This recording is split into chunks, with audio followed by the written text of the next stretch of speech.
Meeting to order at 6 o'clock. Welcome everyone. Please rise for the Pledge of Allegiance.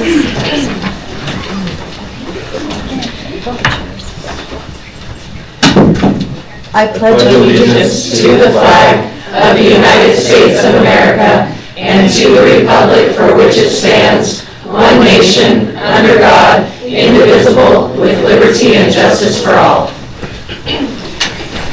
Please be seated. I do need a motion to approve tonight's agenda. So moved. Second. We have a motion and a second. All in favor say aye. Aye. Aye. Any opposed? Hearing none, the motion carries.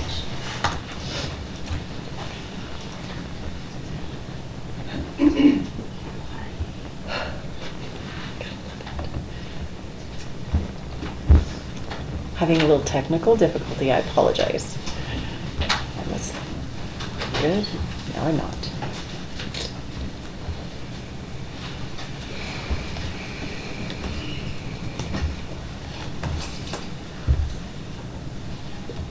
Hey, there we are.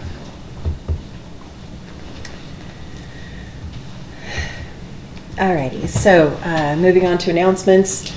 Just a reminder to everyone that this is the board's meeting held in public. This is not a public board meeting. For public input, you are limited to 3 minutes unless the board chooses to allow you to go longer. We will pull public input to after our trust presentations. So we'll go ahead and move on into the trust presentations.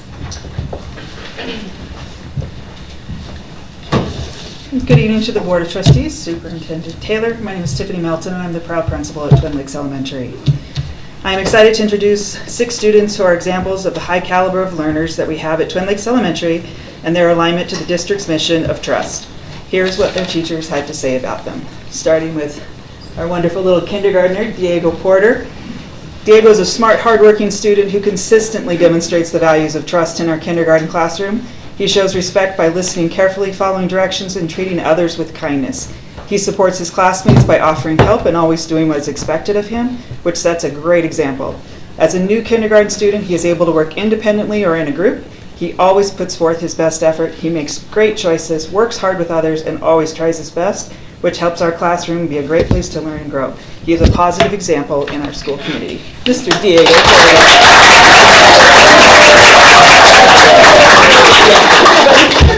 Diego, come up here. We got a McDonald's coupon for you. House of Rubber.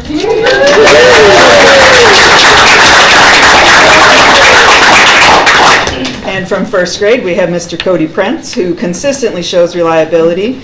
The class can always count on him to complete all his work and responsibilities. Cody is a great example to others of how to be a respectful peer and student. Cody shows maturity by thoughtful decision-making, taking responsibility, and thorough focus and self-control. Cody is new to our district, and I couldn't be more grateful, his teacher said, Ms. Sagi, to have him be a part of our first grade classroom, and he is a master turkey trot runner. So,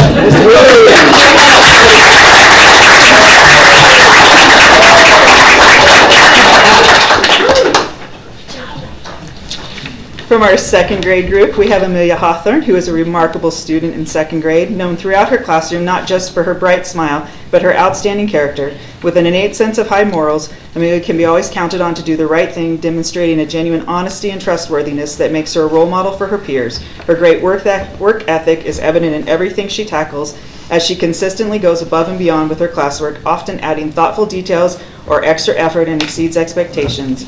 Friendly and kind to all, Amelia approaches every interaction with warmth, ensuring that everyone feels included, respected, making her a truly beloved member of our school community. Miss Amelia.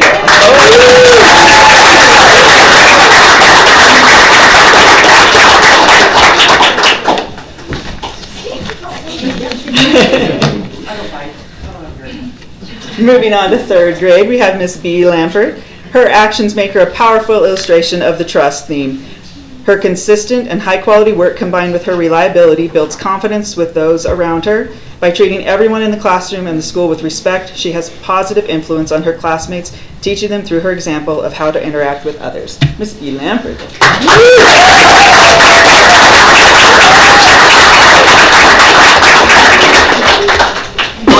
in 4th grade, we have Ms. Hayden Hutchinson, who has a great work ethic, self-discipline, and a positive attitude. She consistently demonstrates academic honesty in her work, and Mrs. McCormick and Mrs. Hallam can always count on her to meet school, classroom, and work expectations and fulfill her responsibilities when she is either working independently or in a group. She is also respectful of her peers, teachers, and other adults in the school. Her positive and trustworthy character make her a positive influence for the others at TLE. Ms. Hayden.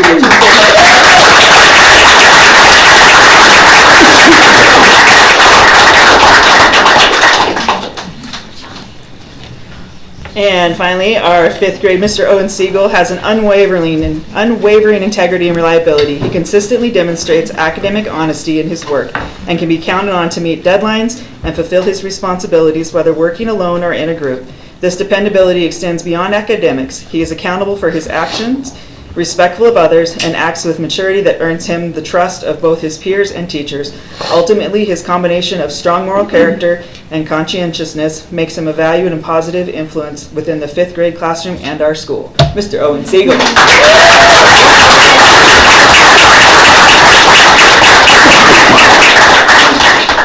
So on behalf of the students and staff, I appreciate the opportunity to show that TLE is a school that inspires excellence in academics, leadership, and personal growth. We are givers, dreamers, courageous, and friends. At TLE, we are unstoppable!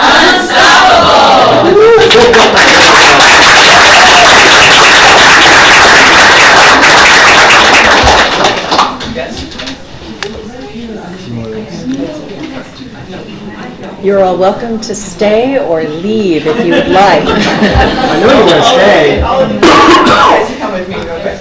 Everybody else can go this way too. Thank you so much. Thank you. Parents, congratulations. Teachers, thank you.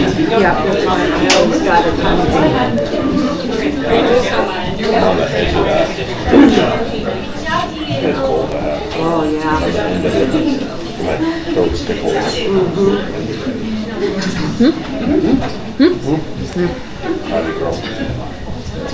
Karate, you.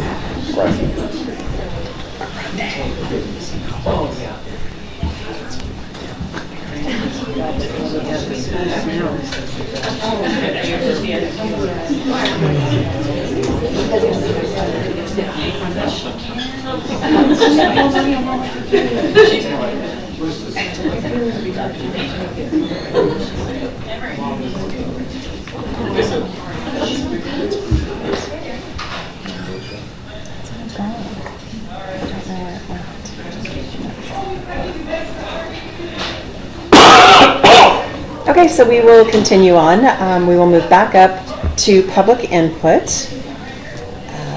Is there anybody who has filled out the request to address the board, but it hasn't made it to the clerk? Okay. So did you fill out a request to address the board and it wasn't given to the clerk? I did not. Oh, not to worry. Bring it on forward. Well, this is what I'm going to say. Oh, okay. Gotcha. I can fill one out for you. Would you mind, Not at all. I think they're on the table out there. Okay, I'm so sorry. No, you're fine.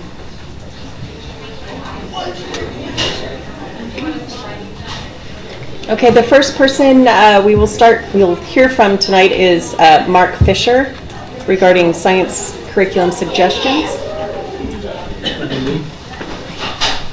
So I'm Mark Fisher. I live on 2786 Remington Road in Ethel.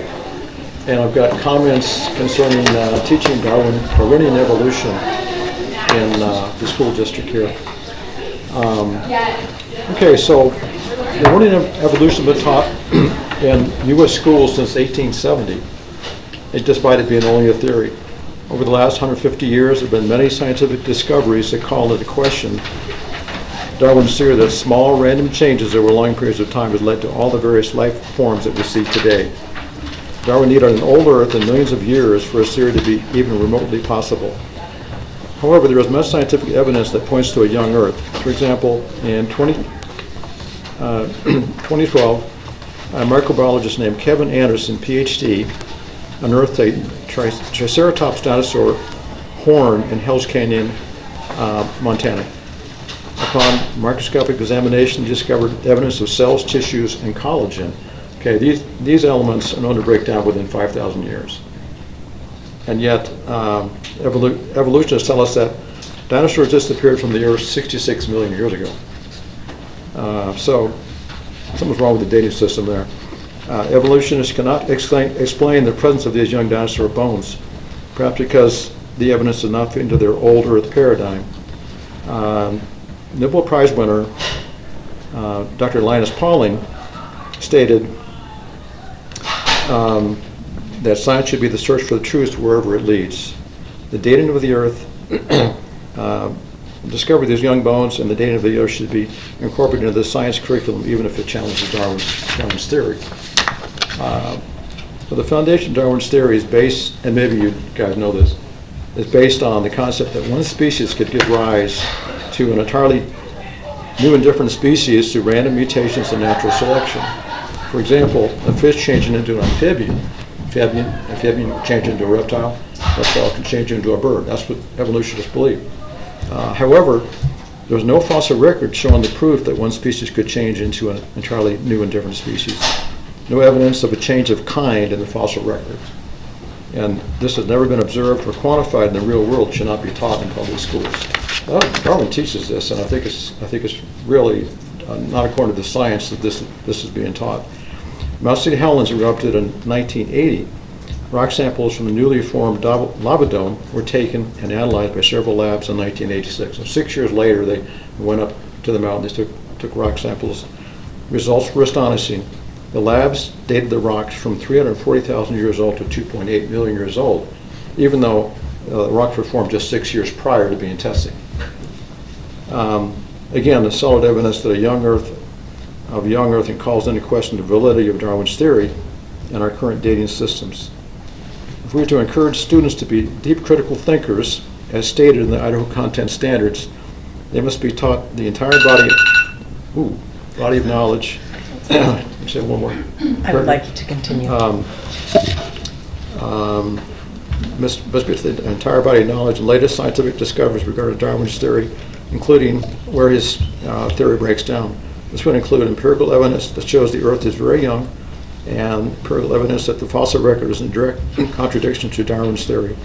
Let's teach the students not what to think, but how to think critically. Let them decide the truth about Darwin. Thank you. Thank you.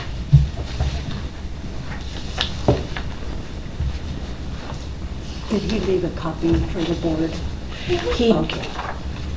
Actually, there is an attachment, but I'm not sure that followed everything that he said. Okay. But it supports what he was talking about. Okay. I couldn't hear a lot of it. Okay. Not a problem. Next, we have James Sowards. How you guys doing? Fine, thank you. Yeah, I was just wondering what the policy and procedure is for if a student reports to their bus driver that they were physically harmed by another child in the bus. What's the process the driver should follow? Well, this is an opportunity for you to provide input to the board. This isn't a dialogue, but I would recommend that you talk to HR about what your processes and procedures are for that type of a situation. No, I was wondering what your guys's are. Again, Or can you tell me where I can look them up? well, Yep, on the website, there's a section underneath of the board that says policies or resolutions. Okay. And all of the policies are there.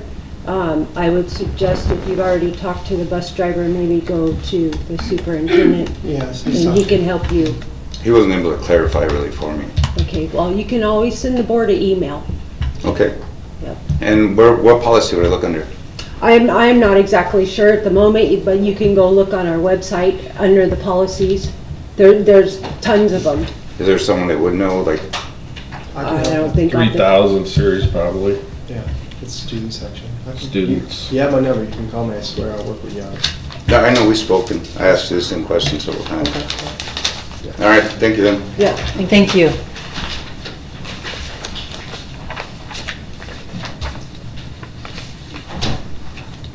Needed Dupsik? She's not here. Okay.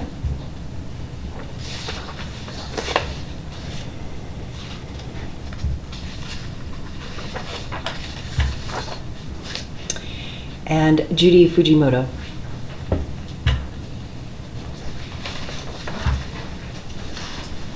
And Judy, thank you for filling out the form. Appreciate it. Thank you for all you do.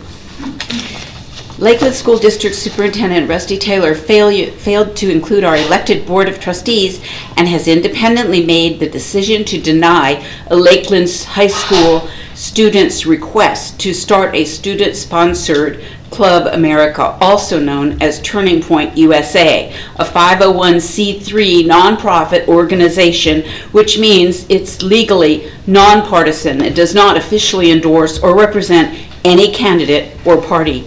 The Club application form was filled out, submitted by the student, and it was denied on October 20th, 2025.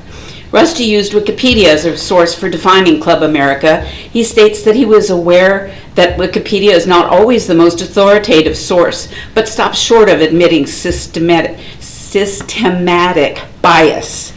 He states that he was unable to access Turning Point's official website due to our district's internet filter. Rusty, who was already facing criticism for shielding a Lakeland High School teacher who justified Charlie Kirk's murder to her class, refers to a board policy 3225 and states that the district cannot approve or sponsor clubs that promote or affiliated with political groups. He fails to understand that this application is for a student-sponsored group. It is not requesting school or district sponsorship. The policy he refers to does not apply. In the student's application, it is clearly stated that the group desires to empower high school students to build real-world skills. The organization aims to build confidence, sharpen communication skills, and form lifelong friendships rooted in shared values between students. The purpose of this chapter is to promote and uphold the principles of limited government, fiscal responsibility, free markets, and constitutional rights. The club aligns with history, government, and political science classes. The applicant states that because of our educational approach and lack of affiliation with a political party, we are able to attract a wider range of students to join. We believe it is important to offer a nonpartisan educational group for students who are independent or have mixed viewpoints. Club America will offer a forum for debate and allow a wide variety of viewpoints to be heard. Club America also offers leadership training and scholarships to its members. In my opinion, the application that was submitted, it is available to you in the November 19, 2025 Agenda P.6 PDF, was a clear and concise request from a student who wants to be a positive force at Lakeland High School and beyond. The experience that would have come from involvement of this caliber is deserving of support and encouragement from our district and community. Go ahead and continue. Action opportunities abound for those of you who see the value in this student's request or any other questions or comments you may wish to make at the Lakeland Joint School District 272 website. You can find contact information for our elected board. You can read the agendas for past and upcoming meetings. You can see where and when the Board of Trustees meet. The meetings are public and you are welcome to attend and make public comment. Public comment can also be submitted to the Board of Trustees by email. The board meetings are posted and available for viewing on YouTube. Thank you. Thank you.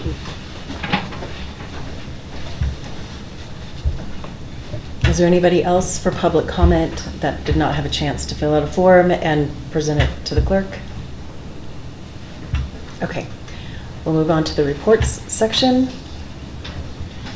First, we have the superintendent's report.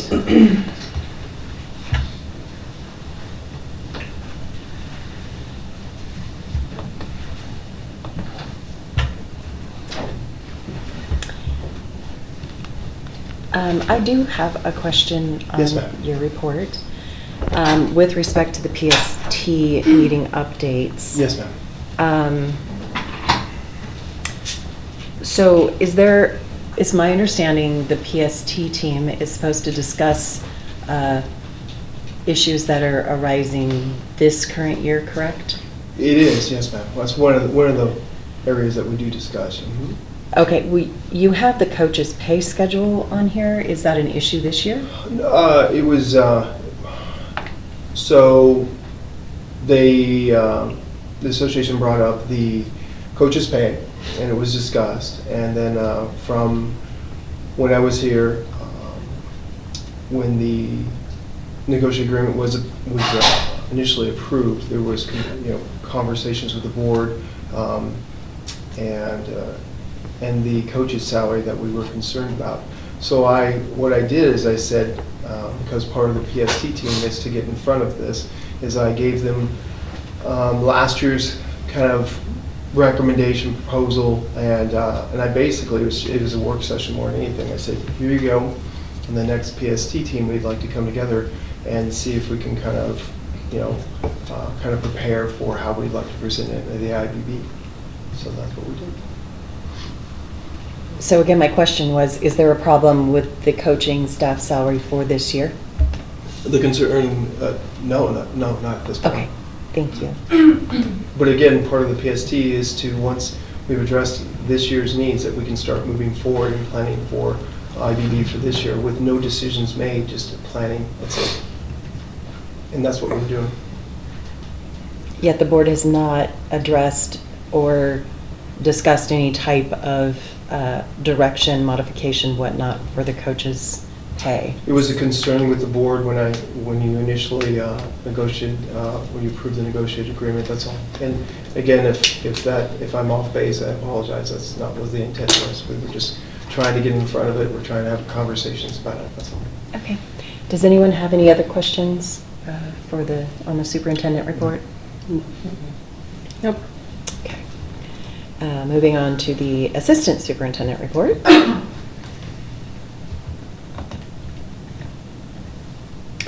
Thank you. It's very thorough, very informative. I do have a question on the statistics that you provided. Oh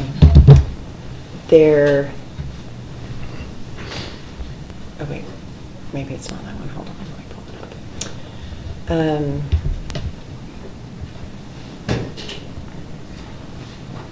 up. Okay.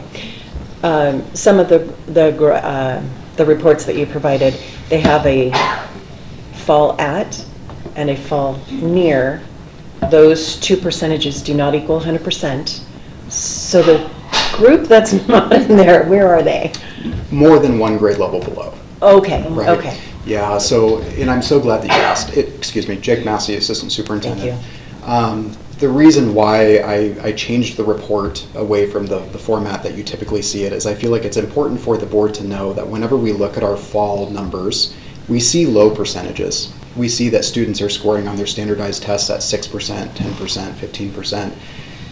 That's not atypical because they're testing at the grade level that they're going into, right? And so we expect them to not have mastered that content yet.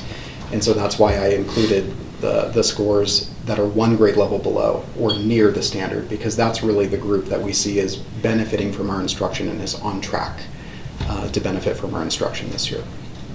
Okay. So the near means they're just one below, and then those that were not in the calculation to equal 100 are 2 grade levels below or more. Exactly. Wherever. Exactly. Okay, gotcha. Yeah. Thank you for all the information. I do appreciate it. Does anybody else have questions or discussion points on this report? No? No? Okay. Thank you, Jake. All right. Thank you. Thank you. Moving on to the financial report.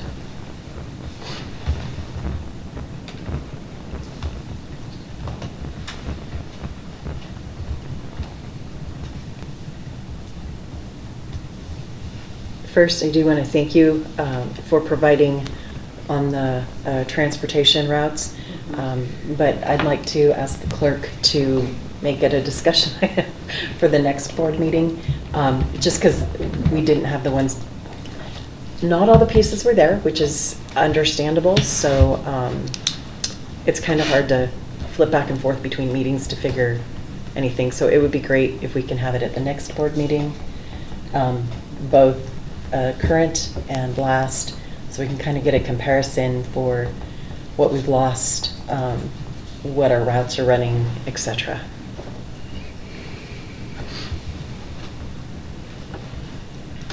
And I'll open it up for anybody that has any questions.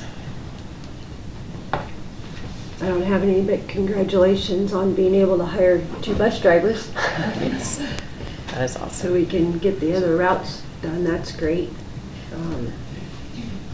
Jessica Grantham, Chief Finance Officer. They are almost done with training. We're hoping they'll be able to take their CDL test in December, and then we'll bid out routes at that point. I'm hoping the December 3rd meeting to bring that new Apple route to you for approval. So it'll play into the discussion on the other route comparison as well. Okay, great. Thank you for all that.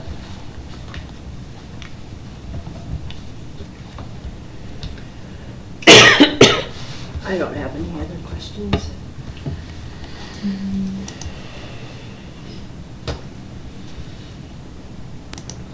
Oh my, no, I'm good. My questions are in the bills. Sorry. Not I was like, I thought I had a question on you. No, It's later. Mine disappear. Bob, do you have any? No.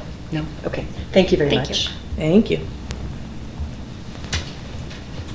Next up is the facilities report, or a facilities update. Good evening, Tim Haig, Facilities Director. A couple things that we got going on. Obviously, biggest one right now is our concrete.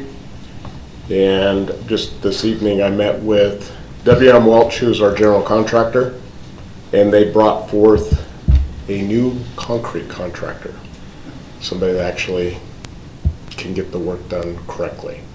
So we went over punch list items. Right now my biggest concern is backside of John Brown. The original pour is crowned and water goes towards the building. They actually have a plan to tear that out and redo that next week when we don't have students here. So shed the water away from the building. Hopefully we'll have decent weather.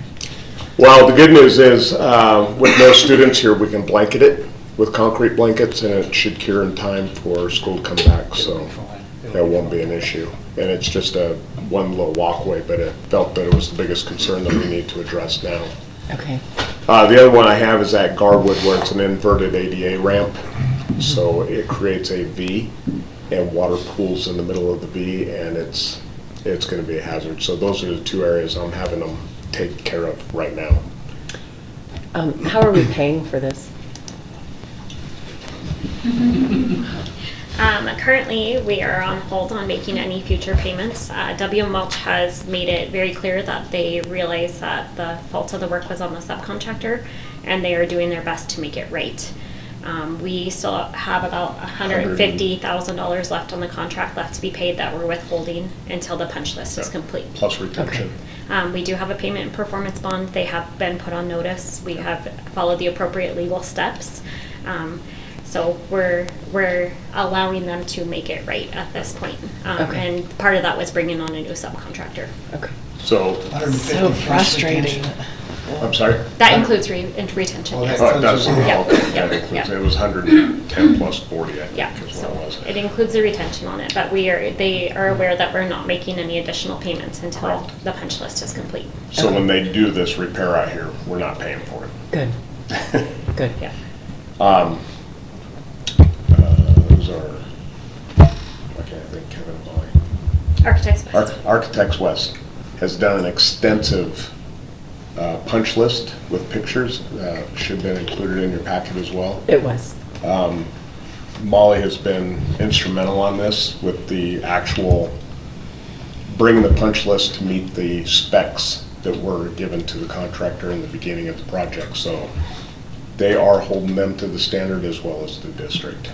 Okay, good.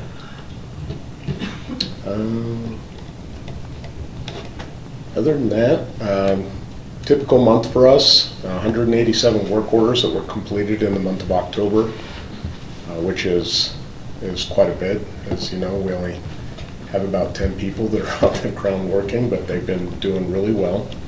A lot of HVAC needs to keep heat on in the classrooms.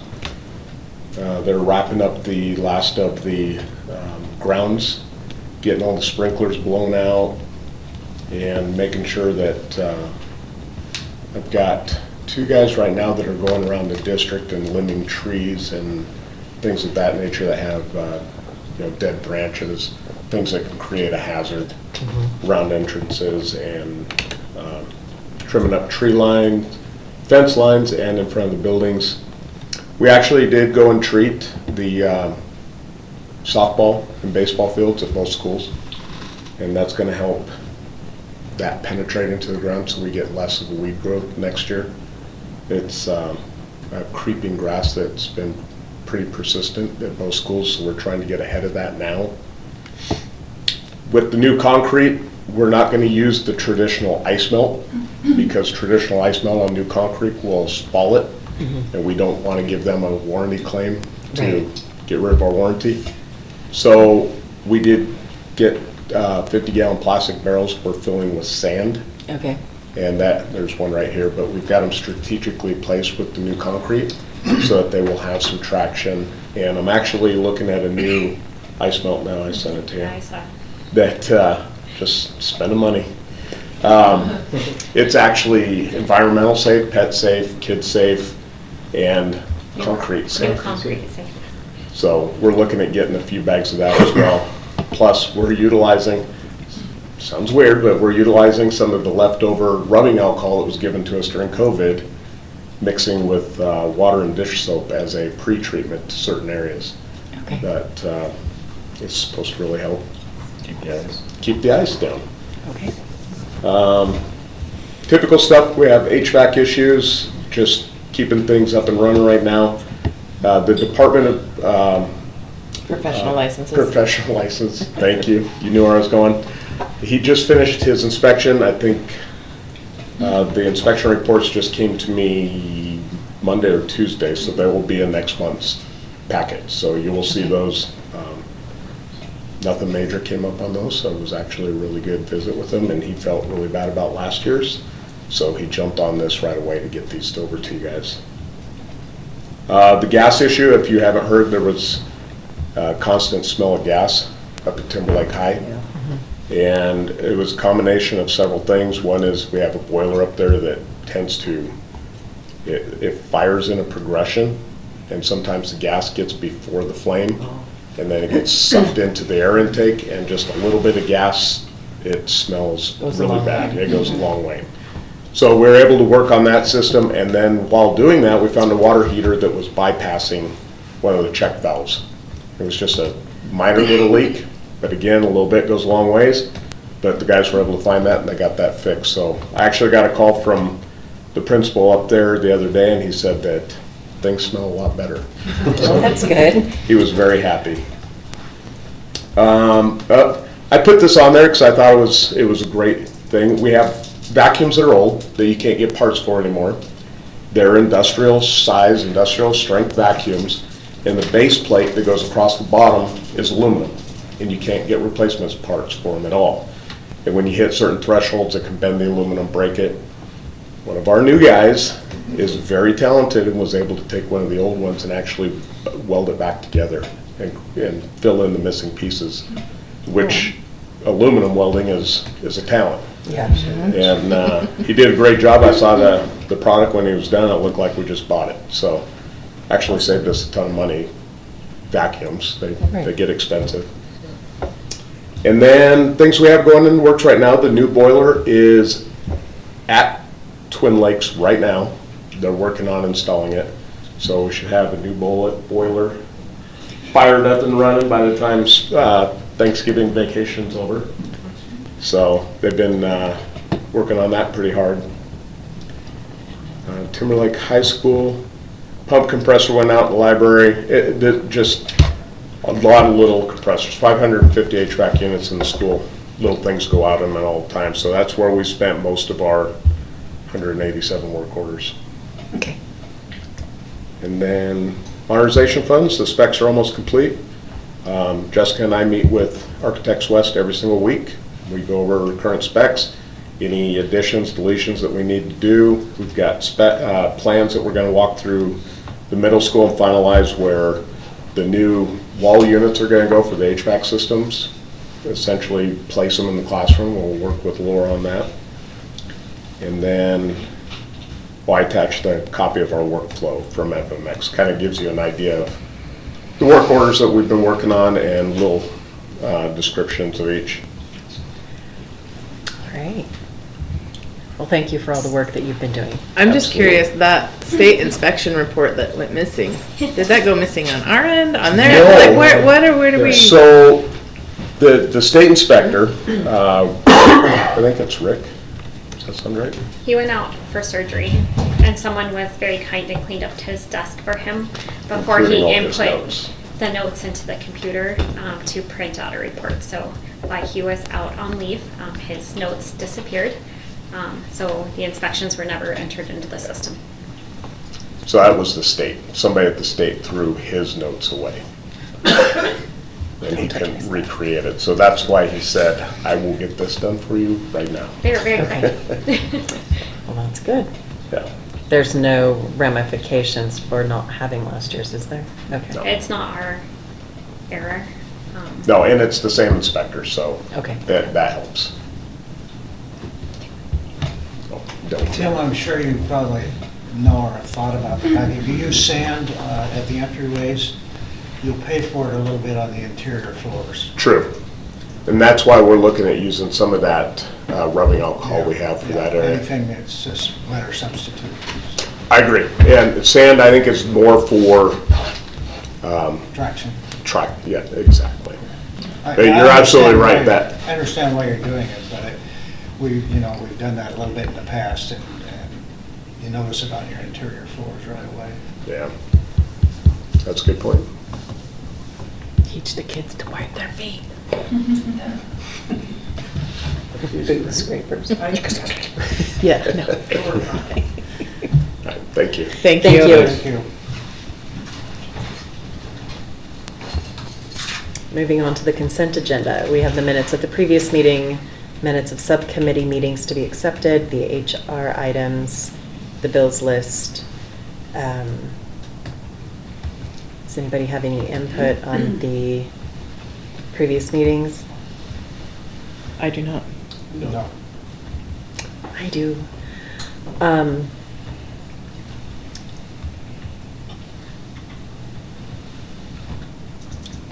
On the 10:15 minutes, if we could identify Trustee Grissom as vice chair, that would be great. And I don't understand, and it just caught my eye because I was like, huh. We've never included the superintendent in the board attendance, so I was curious why we started doing that. I've done it since I've started. I understand that, and like I said, it just caught my eye. I didn't notice it before, but I'm curious why we're doing it. I just included everybody who's sitting at the table, so if you don't want me to, I can remove it. That would be great, because in all of the past minutes, the superintendent's not considered a trustee or a member of the board. Okay. So if we can remove that, that would be great. And then there's a few motions that aren't identified. I'm trying to go down here and see. Like on board policy E, emergency school closure, it just says motion trustee Jones. And then F says the same. So I think it was probably just an oversight, or it may have been just a motion to approve, but if you can just put to approve, that would be great. I think that was it. On 10:15.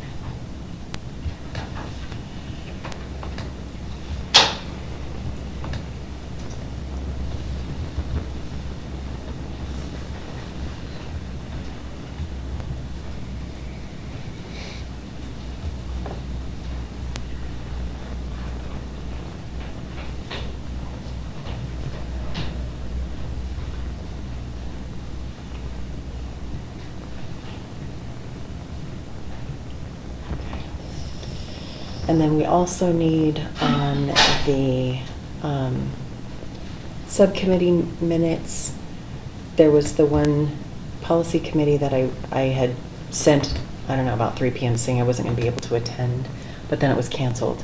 If we can just draft up that policy committee wasn't held. And We then- talked about that on Monday, Well, which was that- already posted. No. Was The already posted. Monday, I was asking for the one that I showed up to, and I was the only person, which isn't absolutely correct, because Mary did show up, but it was after I'd already made contact to have the building locked. So it's just those two that need to have just minutes showing, acknowledging what occurred.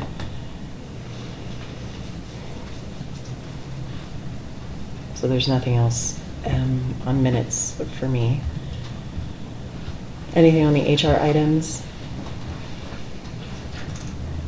I don't have anything on the HR. Okay. Except that, I mean, it's a minor thing, but I think it was actually Trustee Quimby that was leading the pledge on all of those executive sessions. You are correct. And that other one too, because Actually, the 11-12, I think. the 10:29 and 11:05. Curiosity, how would I identify who leads the pledge? Whoever starts. Yeah. You probably can't hear it because you're over there, but I hear it in my Certainly ear, so. Well, and I had asked Trustee Quimby to lead. You told me to. I did. I'm like, you lead the pledge today, so. You boss me. Just sharing duties, spreading the wealth. You get the gavel. True, it's the stick.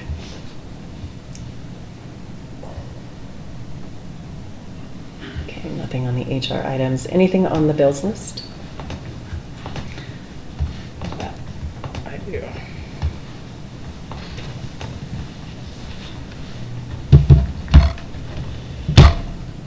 For quick starters, how is mileage calculated? At the federal reimbursement rate.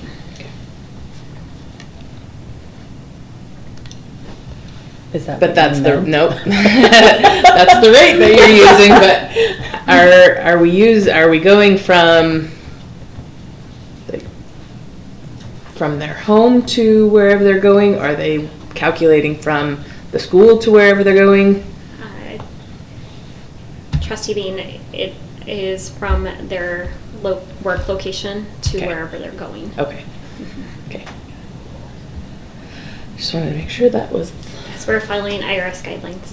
Gotcha. And on the Coeur d'Alene School District, Yes. on the bill breakout, it shows that we are paying them for transportation. So what do our athletic buses have to do with it? So for these particular trips, we didn't have sub-drivers to take our students to their athletic event.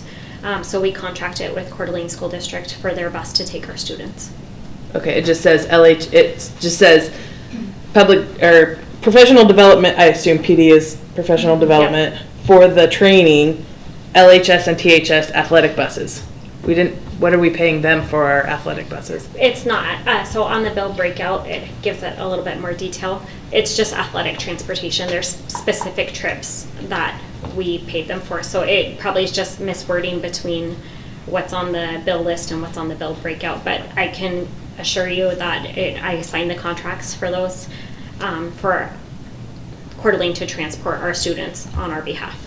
Okay, I just didn't know because on the bill list it says THS and LHS athletic buses. Yeah, and it wasn't our activity buses. Okay. Yeah, Okay. I can confirm Okay. that. If you would like, I can revise that and get an updated bill list. No, it's fine. I just didn't understand if they were providing the transportation, why were our buses involved? Yeah, it was okay. literally just activity transportation because we did not have a sub or a bus available to take them. Okay, thank you.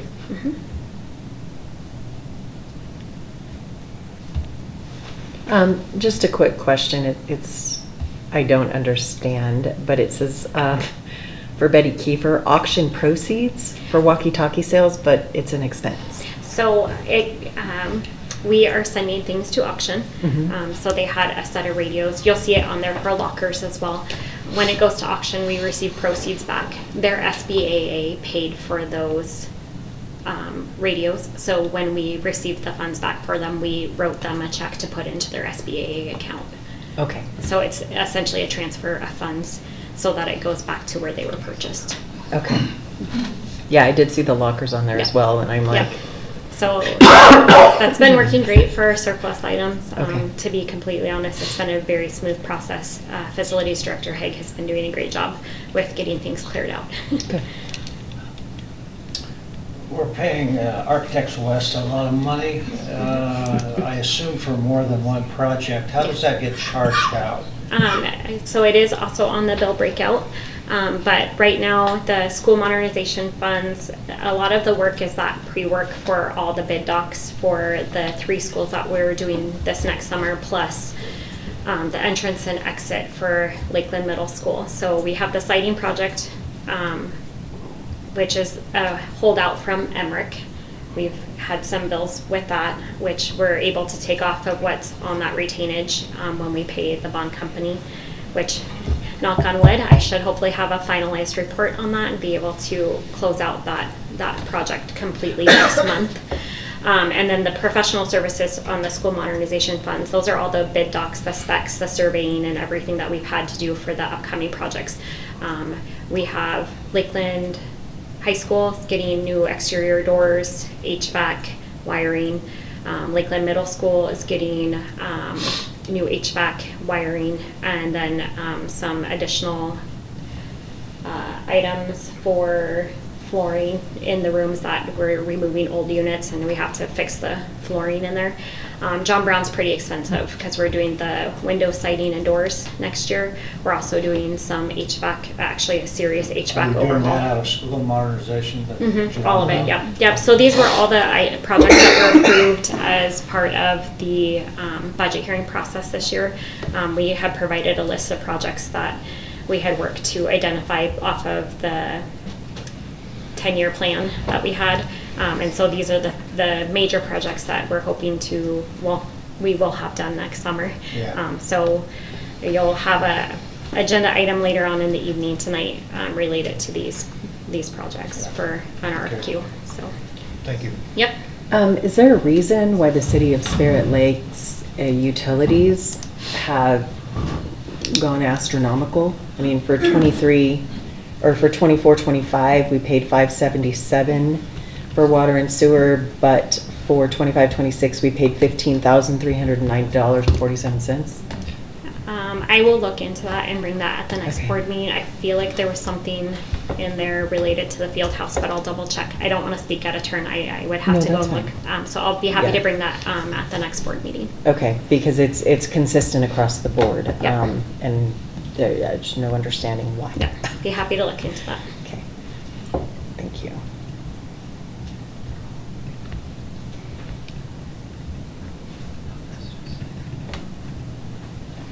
Move to approve the consent agenda with the corrections or changes to the meeting minutes as requested. Second.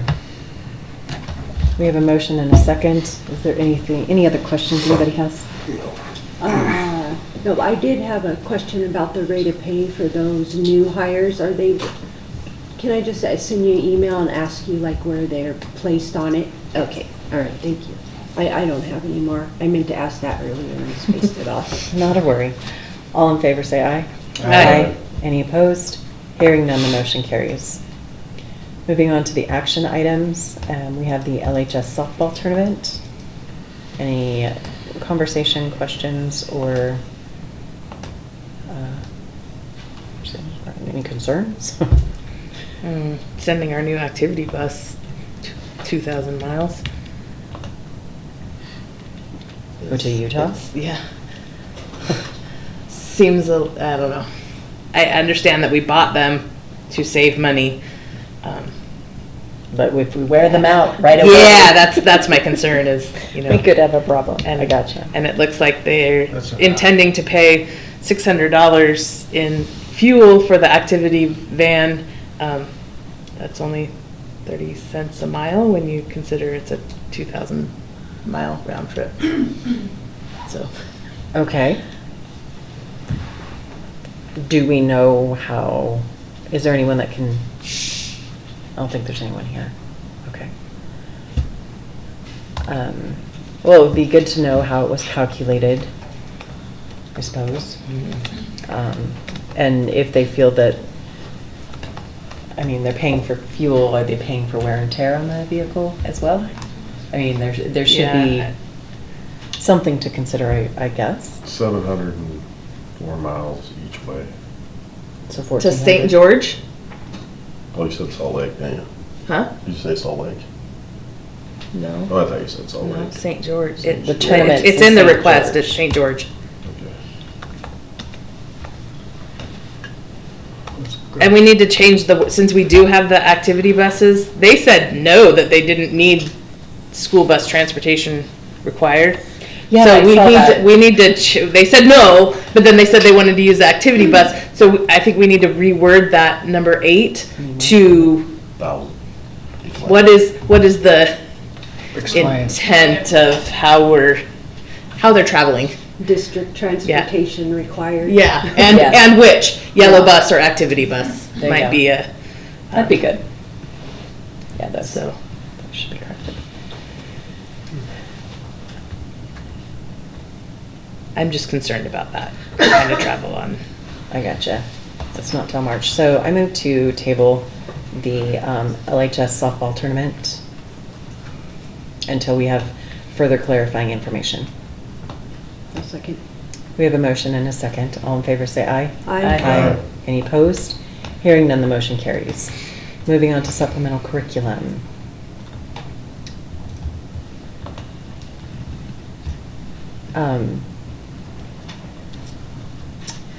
I did ask Mr. Massey to send the current videos that we use.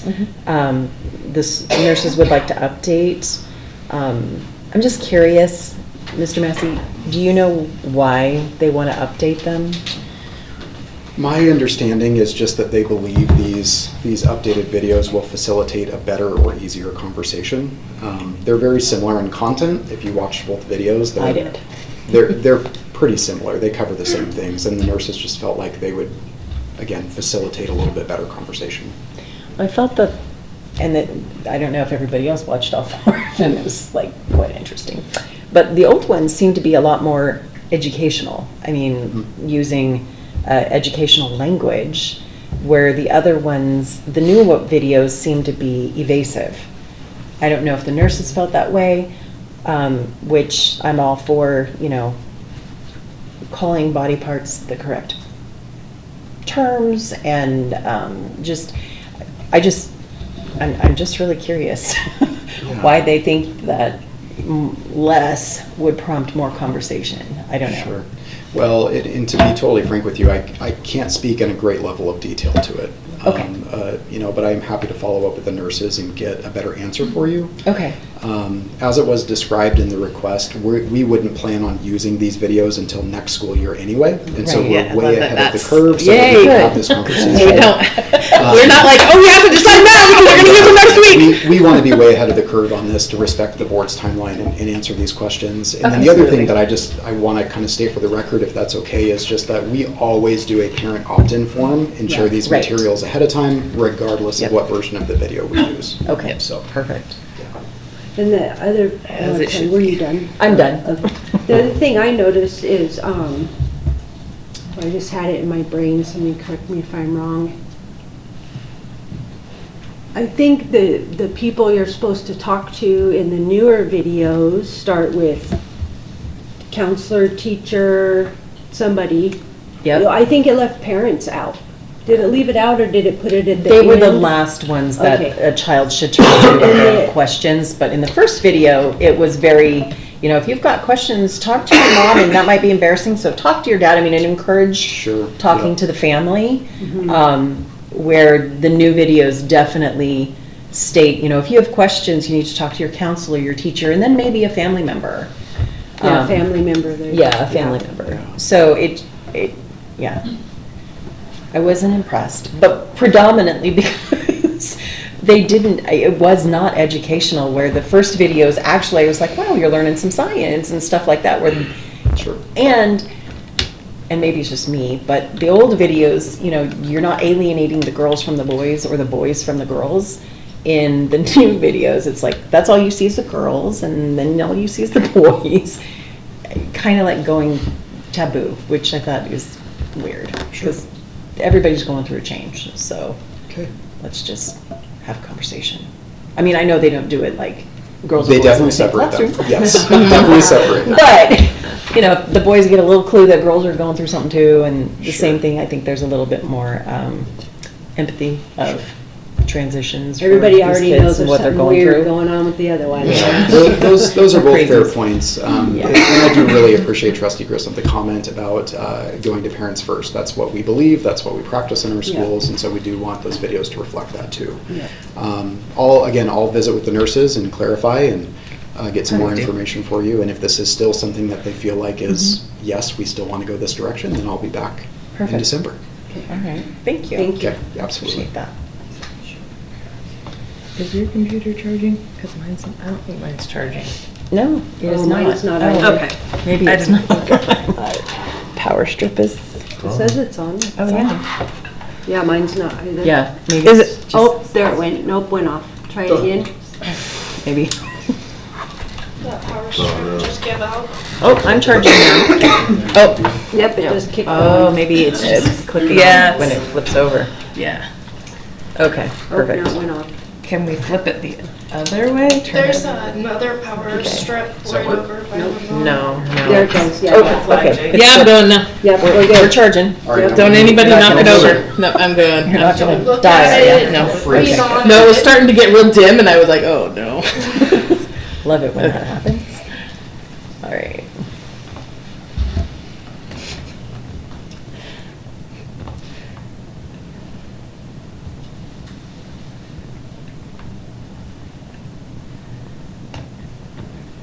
Does anybody have any other conversations to hold on the supplemental materials? I have a question, and I did encourage some people to send emails. They felt like the process had changed for, like, public input or parental input for supplemental material, and I said I wasn't aware of any process change. Are you aware of anything that changed from how we were doing it to how we're doing it now, or? No major changes. I did ask for, if you'll allow me to start at the beginning. Please, okay. Whenever I took over for Dr. Pasley, there was a pretty lengthy list. I mean, probably 60 people on this list of what the supplemental materials would be blasted out to. In the first couple of rounds of sending out materials for feedback, I would get 6 or 7 responses. Right. And so August of this fall, I did ask, I said, hey, if you're, and I sent it to the whole list of everybody who had been involved, if you're still interested in participating, I just ask that you fill out, it was a really simple application form. Everyone was accepted. I have all of that documentation if you're curious about how that looked. I'm happy to walk you through it. And then from there, a new list was generated. That list, off the top of my head, is about 18 people, and typically most of them are active participants in the conversation. Since then, I have had new parents to the district reach out and want to be involved, and they have been given that application and are now on the committee. What's the point of the application? Really just, honestly, it's a way to get their name on the list.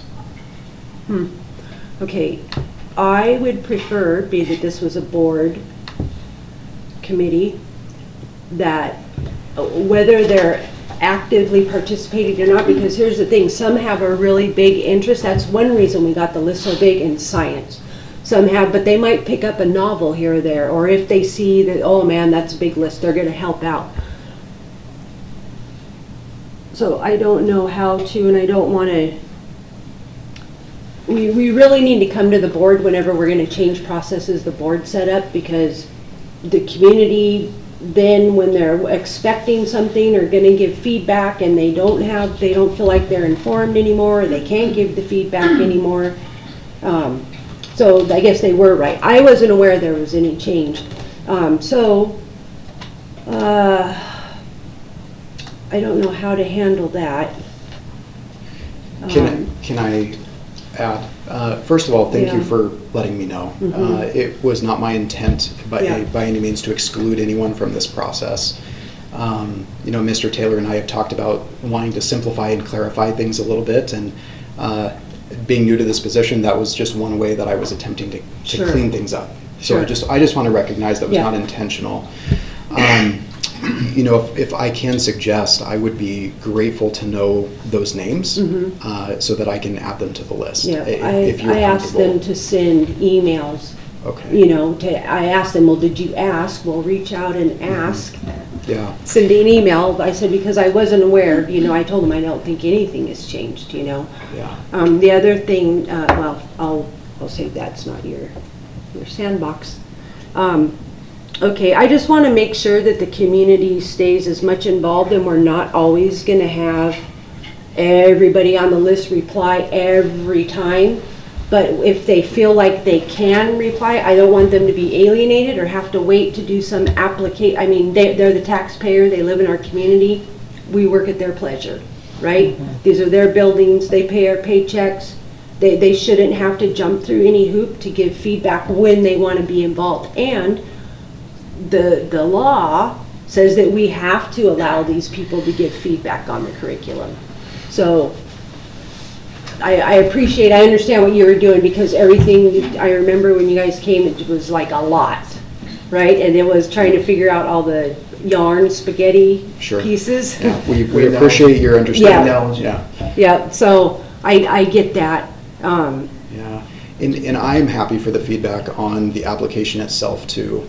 More than intending to be a barrier, that is just a workflow decision for me, and that's Okay, just a layer for processing that automatically inputs names into a spreadsheet for me. Absolutely, yep. So that was the intent there. But Trustee Grissom, I'd also be happy to follow up after the meeting too if there's more discussion that you think would be helpful. I'll tell them to reach out. Perfect. You know, but people we're reverting. I don't want to sound like I'm repeating myself, but that's what I'm getting from the community. We're going backwards, and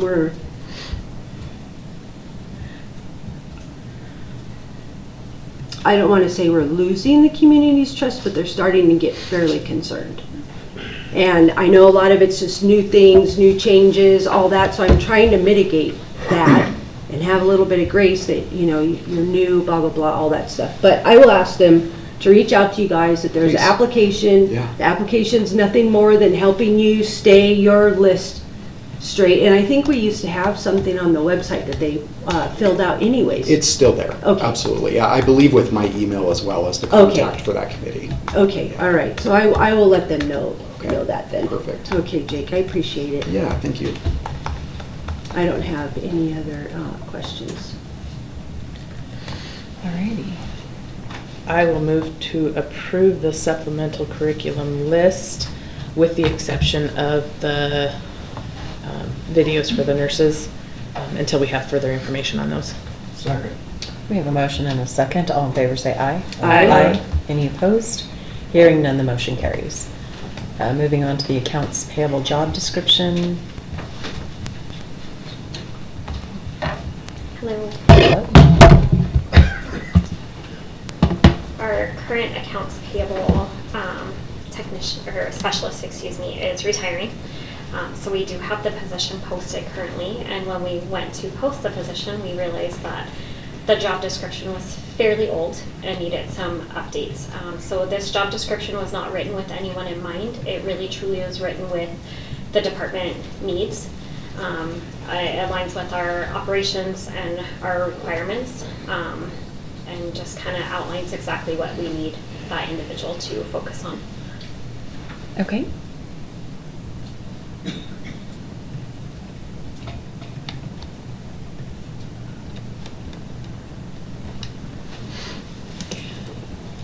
So this person reports to two people? They report to the accounting specialist, and then through the accounting specialist to me. I had the accounting specialist on there initially, but HR Director Cunningham asked me to add myself to it as well, or the position, not myself, the position as well. Brooke Cunningham, Director of HR. I did because she is overarching, seeing that finance department, and if something should happen with, you know, ever the account specialist, which it's not, but if it should, then at least there's a supervisor over the department. But that was just a recommendation. Okay.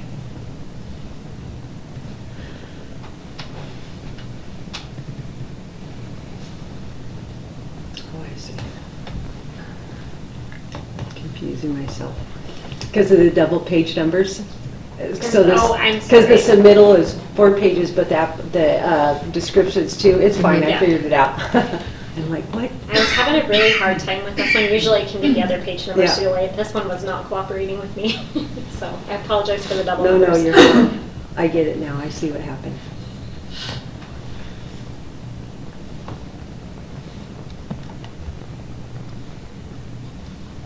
I don't have any questions.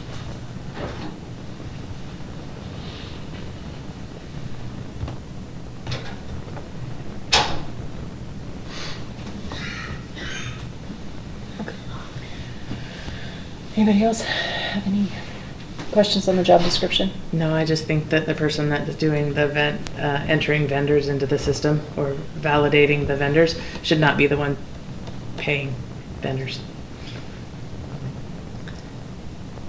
Good point. Somebody else should be entering the vendors into the system, not the person paying the vendors.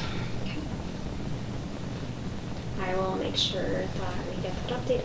So I don't know who else could do that. It would be myself for the accounting specialist. I do ours at Yeah. the city, so, Yep.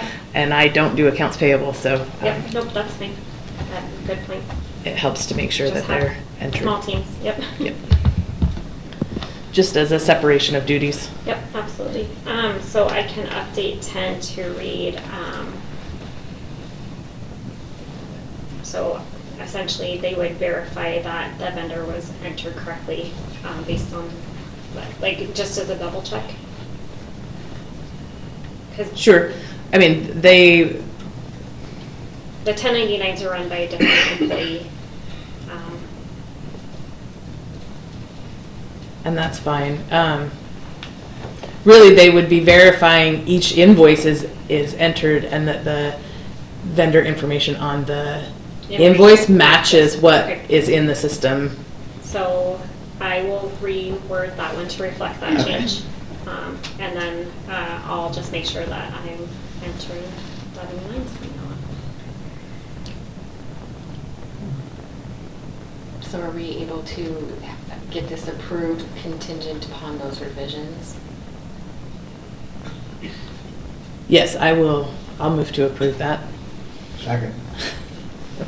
So we have a motion to approve contingent Upon the correction Something of correct. item 10 in the performance responsibilities. Yes. Okay. And we have a second. All in favor, say aye. Aye. Aye. Any opposed? Hearing none, the motion carries. Thank you so much. You're welcome. Thank you. We hope to do interviews for those next month, so. The land exchange. You get a terrific person. You do too. Yeah. It's going to be hard to replace Annette. She's been Yeah. absolutely integral to our department. I'm excited for her retirement, but I'm a little terrified. The land exchange inquiry. Do we know what the appraisal is going to cost? Appraisal and survey, do we have any idea what those would cost? Because Won't in the cost past, us- they've been Won't cost us anything. extremely It expensive. will not cost us anything. Well, The others shouldn't, but we paid Yeah, we paid for it on the city one. Why? because Because that's it was what they in, did. well, because it was in the original or I think it was the agreement. The original agreement said We that. don't have an agreement with this gentleman. We do not. True, there's not a standing agreement, you're right. So our neighbor on this property did approach me. The driveway has been in place for many years, and so he's proposing a land swap. I just wanted to bring it to the board for some direction on how you'd like to proceed. There is some pretty clear guidance in statute that the appraisal, the amount that we're trading needs to be valued higher than the amount that he's receiving. And so if you would like me to go down the appraisal route, I can approach the homeowner to proceed with that. Otherwise, we were advised to potentially do an easement with the homeowner for that part that has the driveway on there. Yeah, I'd be real curious if the portion that he wants to swap is 0.384 acres. He also owns this piece. He owns so it's going to make it contiguous. Yeah, he owns 3 Oh. parcels that attach to us. We did ask him to remove the wood shed that he erected on our property. So he is in the process of doing that. We do not have this parcel of land fully fenced because It's expensive. It's expensive. It's 10 acres. It's that. I don't know the official title of it. I only know the nickname, and I don't want to. No, I don't think so. They're called Monument Hill. Monument Hill. The Rathdrum Hill behind Yeah, food there you service go. at Mountain Perfect. View. When was the last time this property was surveyed? Was surveyed? Yeah. Stratton just actually did a survey on it. Oh, okay. The survey that was presented was actually brought by the homeowner. We've worked with Stratton. The district has worked with Stratton multiple times in the past. So the homeowner did pay for this survey when he approached me about a potential land swap. And he said, well, the first thing you need to do is show us what you would like to do. And so that's what he did. He went ahead and incurred the expense of getting the document prepared. So yes, it was recently surveyed. Is that how how was the 0.374. encroachment? Did he bring that to our attention, or we brought it to his attention? He brought it to our attention, Okay. and then in our review of his request, we noted that he had erected some other items on our property, so he is removing those. I would submit to you that the previous property owner brought this to the district's attention years and years ago. So it's not a new subject. When I went back in the GIS and looked at historical, it's been there since the 80s. It really has. So there's, what is it called, prescriptive right-of-way is essentially what it is. So if we don't want to proceed with the land swap, we really should have an easement in place to just, from a legal perspective, to ensure that we're not liable. Or he could just change the approach to his actual property. And the tricky thing with that is because it's been there for so long, that prescriptive right-of-way is there. Right. So he basically is allowed to have his driveway there because we have not addressed this. Yep. So that's Gotcha. where the easement Okay. comes into play. So Well, what he wants to swap us is 0.374 acres, Right. but we'd be giving him 0.384 acres. Right, I So it's did not notice an that as equal. well. Yeah. So I could ask him to make sure and point out the statute. Yeah, we have to know. Make sure that he knows that the appraisal, we have to be ahead. Even if it's $1, we have to be ahead. Because we cannot proceed with a swap statutorily unless we're receiving a greater value. Right.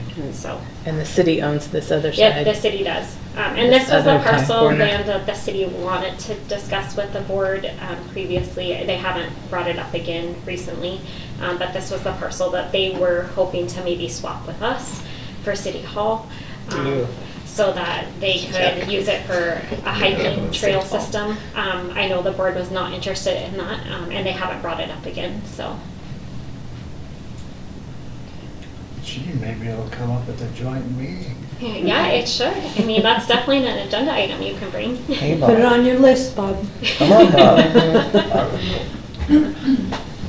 So, with direction from the board, I would be happy to approach the landowner and ask him to reevaluate the proposed swap to make sure that it's equitable. Well, I mean, I suppose we should decide if we want to entertain it, because there's no point in having him go a little deeper if Right, we're like, right. no. Yeah. Well, I would like to see more of what is Surrounding us. Yeah, because, I mean, this is all we're presented, so this other parcel is his, this is the city's, so what's, I'm trying to get a perspective on where everything is. Yeah, so I apologize Yeah. for not including a GIS overview because I've looked at this a lot. So the two parcels that are outlined in that kind of teal color, he owns those two parcels. And there's a third parcel that our land is in between him and that parcel. So you can see kind of down on the side where it's purple and yellow, he's got that third parcel that I should have outlined in teal. I added the color because this was really confusing to look at to me. So on the side of the purple and yellow, that should be outlined as teal because that is his parcel as well. So somewhere in there. So the city owns That's the that. cities. So the city lot, if you're looking at the map, is to the right. And then his other parcel is to the left. And then everything down below that is ours. Below this is ours? Yeah, everything. Okay. I just was worried that Everything doing this was gonna landlock us. No, it's not gonna landlock us. I did confirm that we have. That's why it's confusing. I did confirm that we. Right here is, I think this piece. Sorry. No, it's We're all good. I looking at did the- confirm that we had other GIS entrance and exit points to the property other than the piece that he's proposing to swap. So we have entrance and exit at Mountain View and food service. We also have an entrance and exit. That's not really a public one. It's not necessarily a road, but it's right behind the furniture doctor. They're off of Bard. You can get on and off the property there as well. So it doesn't make it to where you can't access The the property. city vacated that street though, so they can do anything they want with it because it's not actually a street. So I would caution about that. Okay. Because that came up back when Dr. Meyer was here as well. The one between Bard. It's Bard. Ponceness Warren and This right here, the vacated street, so. He wants to give Yeah. this No. part. yeah, No, it's a different street. So I'd be happy to touch base So with it the city says- on that as well. Bard at the top, is that the one you're talking about? At the top of the property? Yeah. So, just Anyway, we seeking have direction to from the board. Access. Well, what type of direction would we like to give Jessica? I guess my preference would be just to go to the easement. Yeah, I agree. Okay. Excuse me. That way we maintain that access if we choose to use it. And we don't have to deal with the issue of Swapping properties? yeah, greater versus lesser and that kind of thing. Losing deeds and then, all of a sudden we don't own it. At the board's direction, I'd be happy to work with our legal counsel to get that drafted and bring it to the board for review. An easement? Mhm. Perfect. Do we need to vote on that, or? I mean, both of them have drawbacks. If the board's ever gonna do anything with that or get rid of it, it does put an easement through there. I guess it's giving him an easement. We would have to buy the easement back if we ever wanted to do that. I mean, Well, 'cause it you can would make be that as a there. condition of the easement, I think, that we retain the right of ingress and egress as well. Yeah, So yeah. kind of make that point in the easement.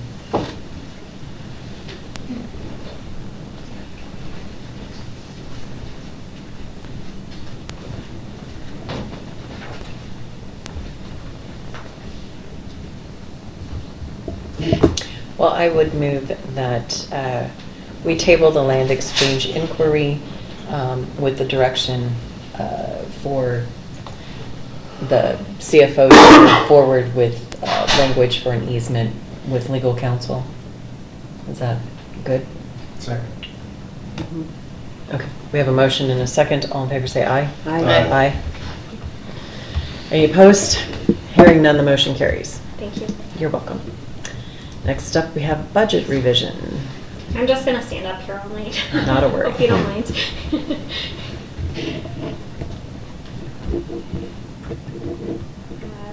Chair Thompson, as we are receiving our our midterm support unit information, we have great news that our enrollment and our corresponding attendance is up from where we had anticipated it to be for the 25-26 school year. We had initially budgeted to be at 214 support units for this fiscal year, and we will be at approximately 219 probably a little bit higher than that, but I'm being conservative, so 219, which is an increase of 5 units. That's a significant impact to the revenues for the district. That's about $834,000 in additional funding at this point in time. A portion of these funds have been allocated previously to the approved teacher positions and our required paraprofessionals that were all approved in August. So we would like to propose to implement salary increases. Wait a minute, did you just say that a portion of these funds that we didn't know we were going to be having were already allocated for something, even though we gave approval from a different method? At the August 25th board meeting, I had brought to you that we had anticipated that support units would be at 217, okay, not 214, and so then it was approved at that point in time because we knew that we were ahead of where we anticipated we were going to be at that point in time.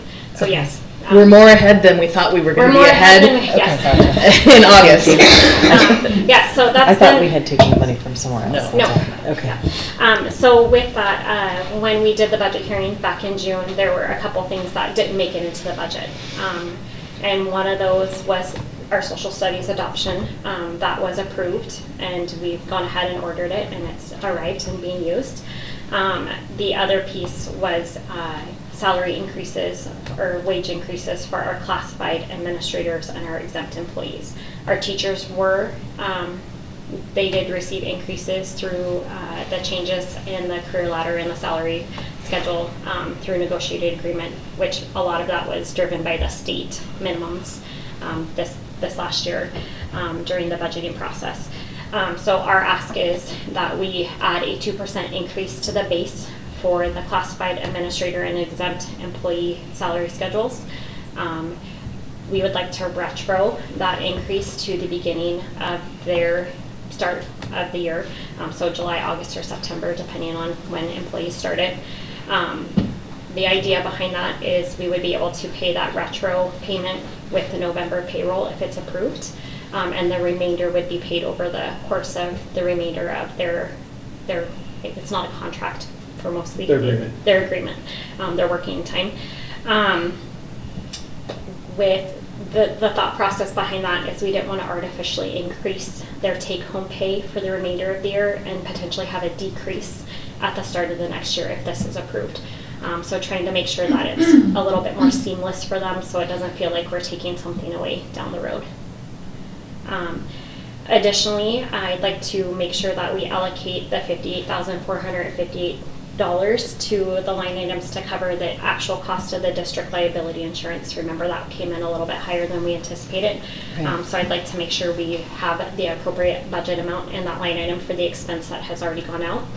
And the remainder of the amount I'd like to split between our curriculum and professional development budgets. Those were pretty hard hit when we were trying to balance the budget this year. We've already spent all but $5,000 of the curriculum budget for this year.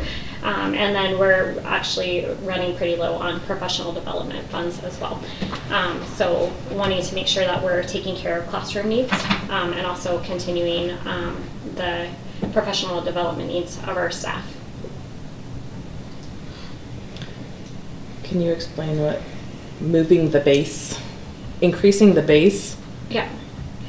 So for example, they wouldn't be a step increase. So if you're on, say, cell 4 of the classified salary schedule, if you're lane A, cell 4, you would stay at lane A, cell 4. We would just take that hourly amount and add a 2% increase to it. The corresponding salary schedules with those increased amounts are included in future agenda items. This was a tricky one for me because I wasn't 100% sure how to put it together, because if we don't approve the increases tonight, then there's no need to approve the change in the salary schedule, right? So I kind of had them as separate agenda items because I wasn't 100% sure how to bring it to you. But if you look at items, I6, I7, I8, you can see the difference between the existing salary schedule and then the proposed change. So that actually, because we froze everybody where they were on the matrix and didn't give any increases, it actually gives them, kind of double dips it, and it actually gives them a 4% increase from the current to the proposed matrix. It's a 2%, but we're not moving steps. They're staying the same. So if they're a Cell 4 right now, they're going to stay a Cell 4. So it's just only a 2%. Well, why can't we just unfreeze them and move them up on the matrix? Because they want to move the matrix so that they don't top out as soon. Yeah, nice differentials. Yeah.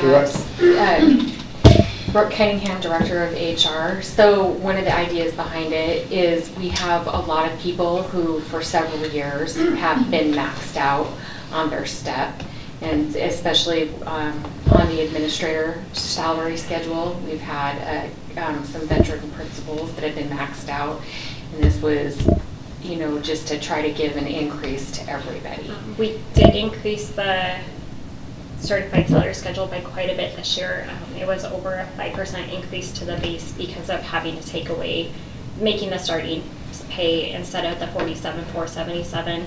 No, I understand, which we've had concern over that because there's no way we can sustain it. But it was approved, and we're going to have to revisit that this next year. Unfortunately, that was a state mandate to make the minimum salary what it is. That's a state statute required minimum pay for teachers. I understand that, but what we did on ours beyond that is what is the heartburn and problematic because we can't sustain it. Because everybody got moved. I'm confused. So you're trying to tell me that when nobody got a raise this year, everybody's working on last year's salary? Except for teachers? Teachers and pupil Correct. services staff, correct. Okay. Our certified staff did receive increases.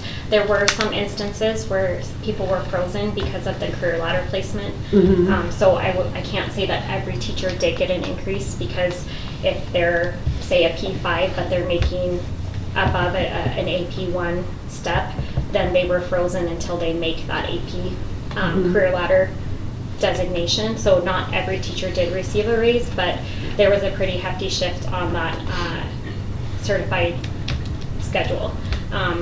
Trying to recognize that this has been a very difficult transition with some of the cuts that were made.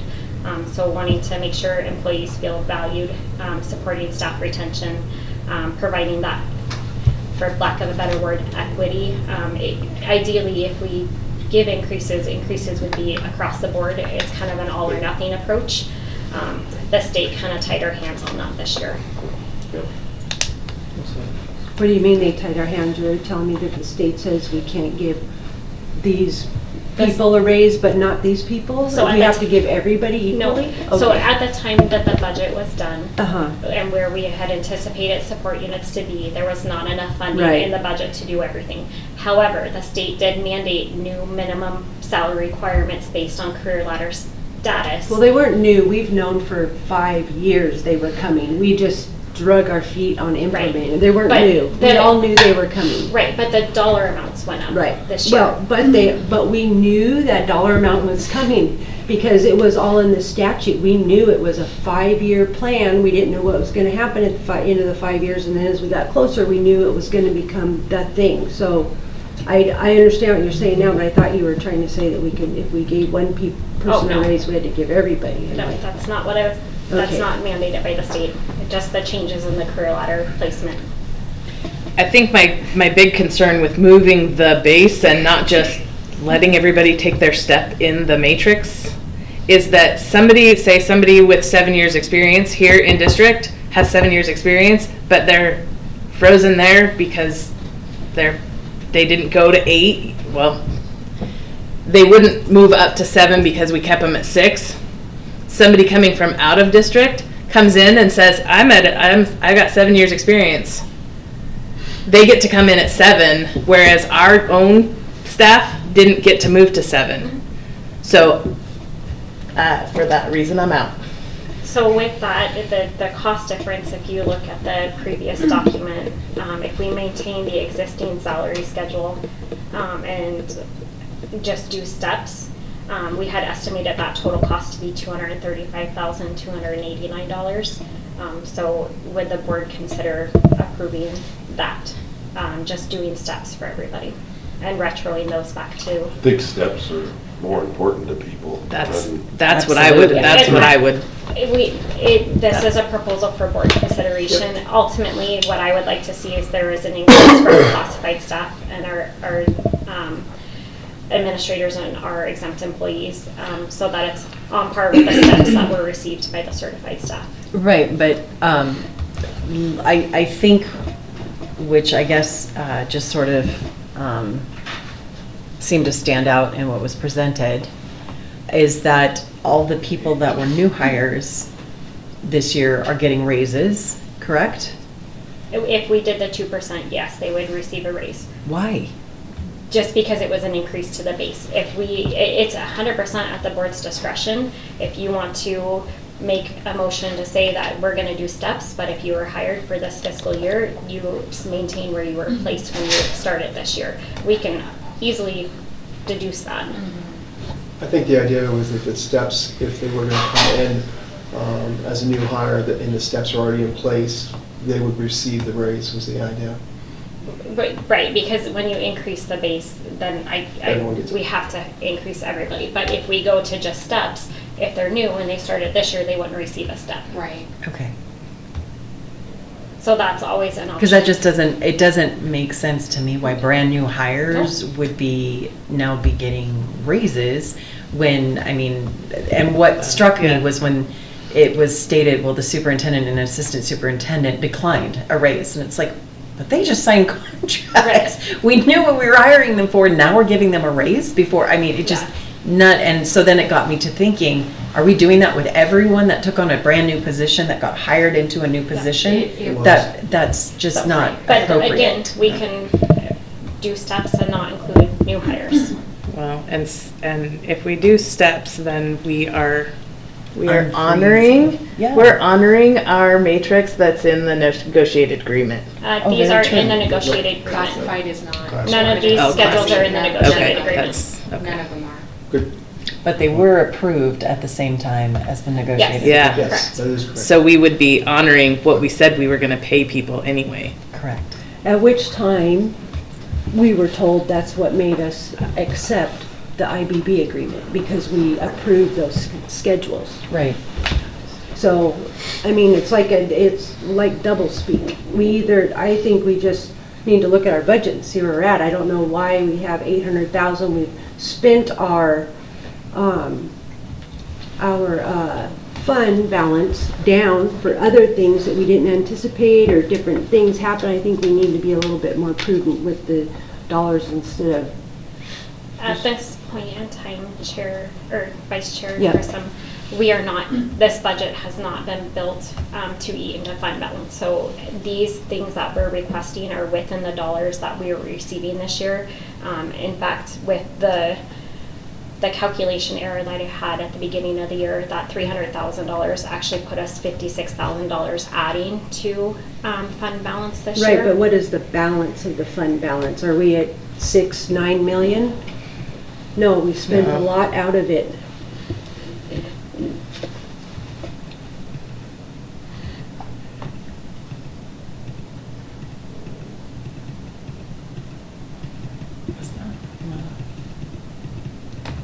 It's too many things to pop up.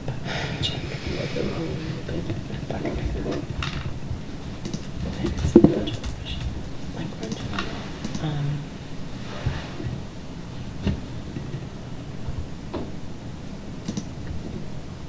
And I absolutely just want to thank you for providing as much information as you have given to us. It is very important that we have the information. So we're at 4.3. We ended the year at 4.3, correct? Yeah. Which is above what we are required to. I understand that. It's but within our minimum. We had a lot, right, but we don't like to stay at the minimum because we get in bad positions when we do that. The one question I do have on page 3 of the budget revision request, you've got elementary and middle school counselors extra day stipends, but I recall seeing counselor stipends on what we were just presented with at the last meeting. They were for high school.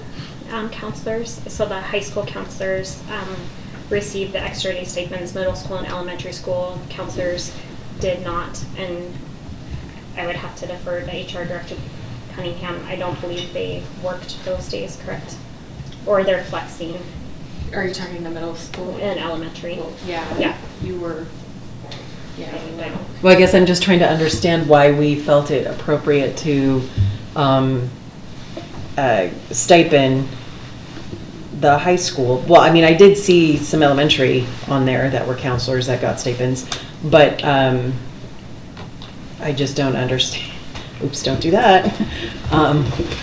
6, 7. Yep, Stop yep. it. 6, 7. She did it. I just do that. It has nothing to do with numbers. I find that I do that as well, and I don't even mean it.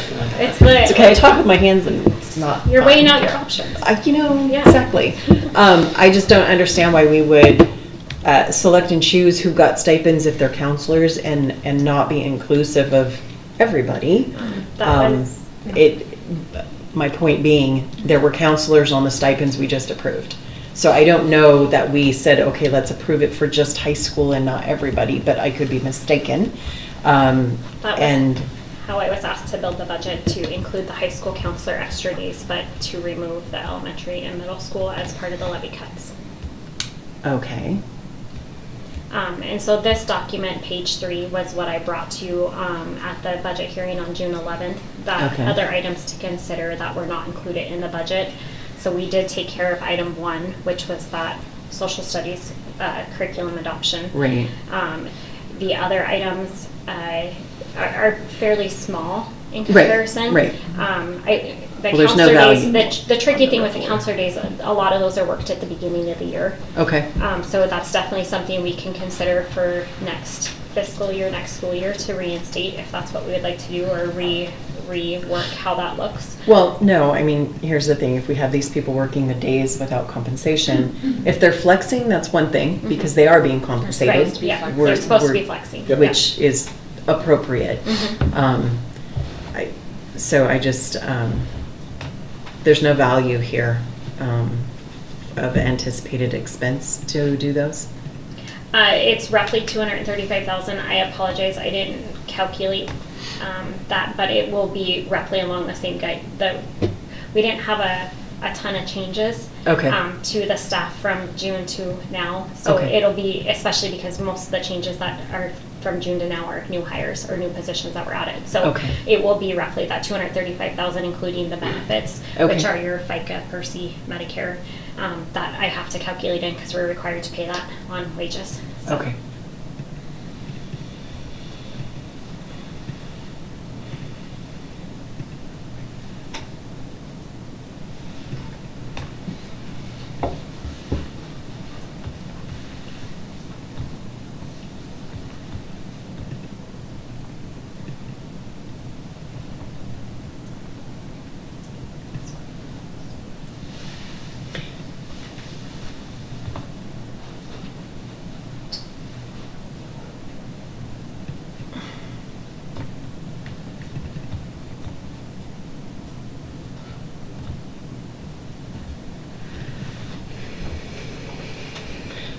When you have fiscal year 25 actual and fiscal year 26 actual, isn't the budget the 25-26 school year? Sorry. It's okay. I'm FY 25 is last fiscal year. FY 26 is the current fiscal year. 25-26. So 25-26 is a school year. All right. FY 20. Sorry for the confusion on that. It should have been 24-25. Okay. But, thank you. I abbreviate because I use No, all the time. I understand. I just am like, wait a minute, what are we doing? Yeah, so I have on those general fund special payments, and I'd be happy to continue to bring this to the board as a just informational item on where we had projected revenues and where they're actually landing. This is something that I track every year, just to make sure that we're hitting targets, right? So I'd be happy to include this in my monthly financial report for the boards. A lot of these numbers won't fill in until February. Later. So, but it's something I track this very closely to make sure that we're hitting where we need to. No CFO wants to come to you and say, oh, by the way, we're losing money that we thought we had. So I'm pretty conservative as far as that goes. So this is something I do. No, and like I do. to do. I absolutely appreciate it because you have given us far more information that we have always wanted. Yeah. So it is greatly appreciated. Yeah, because no CFO wants to come to say that we're short. But no, they just didn't come to us. And we were short. So, I mean, honestly, that's what keeps me up. I don't ever want to be in front of you going, oh, hey, by the way, whoops. But that's the respect that. Yeah. Absolutely. Yeah. So, but as you can see, our literacy intervention funds have come in higher. I have every expectation that our literacy enrollment number will come in higher than anticipated just because of that increase in enrollment. I'm seeing a little bit of an uptick in everything that from what we had initially budgeted. So that's a great sign. I do have it as projections in that column because it's based off of our midterm support units, and we all know that that adjusts a little bit toward the end of the year with that best 28-week change. But I'm very confident in the numbers that I'm presenting to you tonight. So when we approved the salary schedule back at the IBB, these proposed, I remember you and I had the conversation about the 2%. Remember there was a carrot with the 2%. So I pulled those back up and I'm looking. And I'm looking at the proposed, where we were and where we're going. So it's not just the first cell to move the 47 up. All of the cells increased. For the certified salary schedule, yes. Yeah, okay. Yep. So we had to do, there's always been 2% between the cells ever since we went to the single column for the certified, which this is the certificated. Right, which we're not looking at for this evening. Yeah, okay. Right, except, go ahead, sorry. Go ahead, you're fine. No, I was just going to say, within that, though, there are grandfathered shadow schedule and shadow schedules, and we're keeping everybody whole from all the stipends that they used to have. So, I mean, it's a really, for lack of a better word, convoluted salary schedule. It's not my favorite to track. It's probably not their favorite to track either. Yeah. Here's my thing. I guess where I'm hung up is, the other thing I've heard from the community is there's a lot of behaviors, and I'm wondering if we need more paras. We do have some vacancies built into the budget that have not been filled yet. Yeah, so I have at least 5 open para positions that our federal programs director has if she needs to hire as needs arise. Yep, I mean, obviously, as time goes on, we just have more behaviors. There's nothing we can do about it, right? Right. And that affects everybody in the building, right? Nobody can learn then. Right. I would want to make sure that, maybe our schools with the higher behaviors, that, they don't need something, or, I know everybody tries to work with what they got because they knew there wasn't the money, right? So I would hate to take the money where we might be able to make their life a little bit easier with some paras or BIs, whatever. You know what I'm saying? I just want to make sure that we're Vice Chair being Grissom, prudent with what we have. Absolutely. So Vice Chair Grissom, our federal programs director, is not here tonight, but I can tell you that she works very closely with all of our buildings to monitor that. In fact, we had 7 open positions, vacancies that she had access to that we're currently hiring to because of these changes. She still has 5 vacant open positions that she can hire if needed, if the buildings need it. And she does have those conversations on a regular basis with our building principals to make sure that they're supported in the manner that they need to be.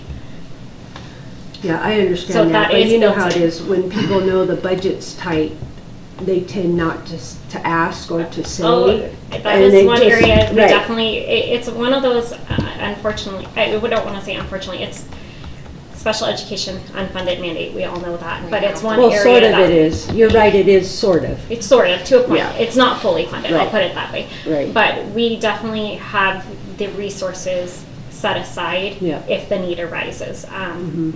With our maintenance of effort and everything related to the federal funds that we receive, we're ensuring that we're still spending the same amount that we spent last year plus So I'm confident that our federal programs director has the vacancies she needs at this point to continue through the school year. We're kind of hitting that, and I don't like to school speak, but I feel like we're hitting that tail off point for enrollment, that we're kind of plateauing at this point in time.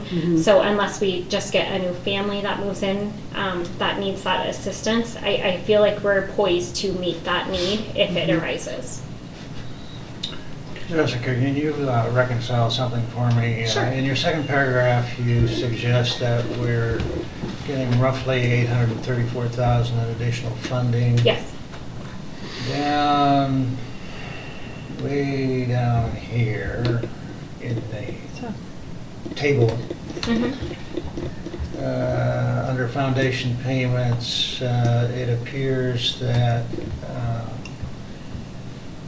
we're looking at 984, almost 985,000. Is that correct? I only pulled in the orange highlighted areas in that table. So the literacy intervention, the remediation, unit distribution, salary-based apportionment, and benefit apportionment. So those orange highlighted lines are the 834,000 that I'm referring to. But how does that comport with the 834, I guess is my question. So maybe I'm not understanding it correctly. If you, I'm sorry, Sierra, would you mind scrolling down to the next page? So on this chart, I only pulled in the orange highlighted items. So the orange those lines. total to the 834? Yep. Oh, okay. Yeah, so that is all I'm pulling in for this, because the rest of them I'm not, I haven't received the funds from the state. So there's a very good possibility we're going to end up with more, which is a great problem to have.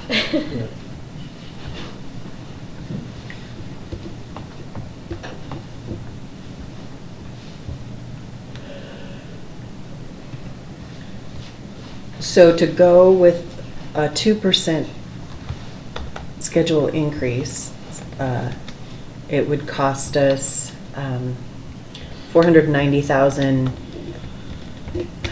plus $245,000. No, the 490 is what we've already, with the additional teachers and paraprofessionals that were approved previously. Right. Okay, okay. That's right. Yeah. Okay, so the two. So all of these amounts total up to the 834. Yeah. This. But the teachers and paraprofessionals, is that? That's the additional positions that were approved in August. Okay, And some of okay. those positions, just so you know, are currently salary salvage because they're vacant. So 7 of those paraprofessional positions are vacant at the moment. We're rehiring 2 of those, so we still have 5. So there's some salary salvage. But I budgeted for them as if we were going to use the full amount, being conservative.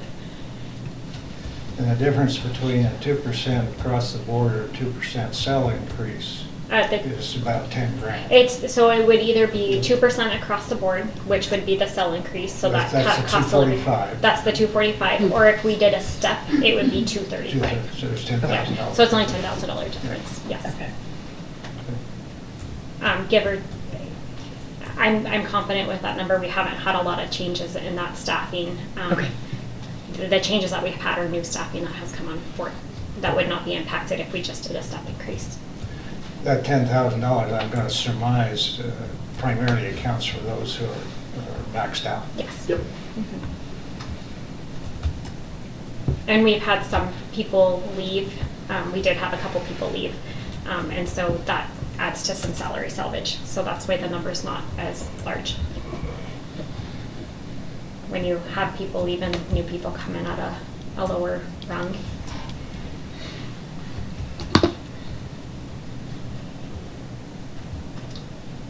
So that's one issue you're asking us to deal with. The other is Just adding a line. down numbers 2, 3, 4, 5. So the 2, 3, 4 were from back in June when we initially met for the budget hearing. I'm not asking to make any changes for 2, 3, 4 at the moment. We took care of 1. We're asking to take care of 5, and then I, as I said, we really pulled a lot of money out of curriculum and our professional development programs. Curriculum is super important. That we have about, I think, $5,000 if I can remember the report. Do you recall how much we cut professional development? A lot. It That was doesn't tell me a anything. budget of about $120,000 last year. The budget this year is about $69,000. Okay, but our curriculum was $1 million and we cut it down to 500,000. Correct. Okay. Did we get 500 or did we end up with No, zero? I apologize. It's zero. Zero. Yeah, Yeah, they sorry. took it We all pulled that away. out Oh, of they the- took it all away? Yes. It was completely pulled out of the levy, but we did have $50,000 in there. I think I did $25,000 for each grade, and then we. Yeah, they had some other dollars that we were using. And that was at instead. the recommendation of a previous administration based on if the social studies adoption went through, that there wouldn't be a need this fiscal year. So it was kind of a, let's get through this fiscal year, and that the need wouldn't be as much. We're finding that we still need to purchase replacement books. We have new students come on. We need some additional materials. And so we've gone through that budget fairly quickly this year. I tried to tell everybody that when you did the budget thing. And I mean, just because we aren't adopting a whole subject, I mean, we're education, how can we not ever have any curriculum costs? Yeah. And that was like I said, we met as a committee and or leadership. And the board said something else and opposite was done, I remember. So where is?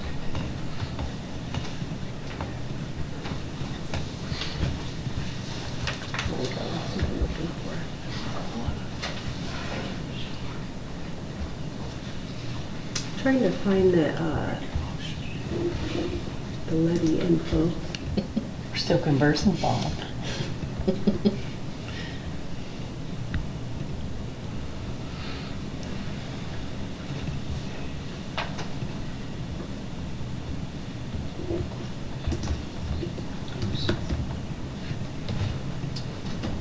Trustee Grissom.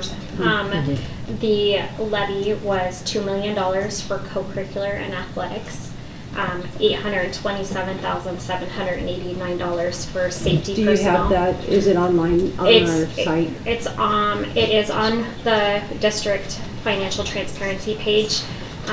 It may not be as line item detailed as that, but I do outline, I'd be happy to add that to what it was approved, but I just kind of give a brief synopsis of what Oh, it's not the actual, yeah, I was looking, like, I'm looking for the language. I just have the dollar amounts in front of me because Yeah. I get to refer to them a lot. So it was athletics and co-curricular safety personnel, $500,000 for transportation, maintaining student access to K-Tech. We had some funds set aside for certified positions, advanced learning program, 8 elementary certified teacher specialists for music, PE, science, library leads, current nursing program, so that 2 additional nursing staff that we had, and maintaining the alternative middle school program, which is 1 full-time employee. So that is what the $7.52 million levy was approved for.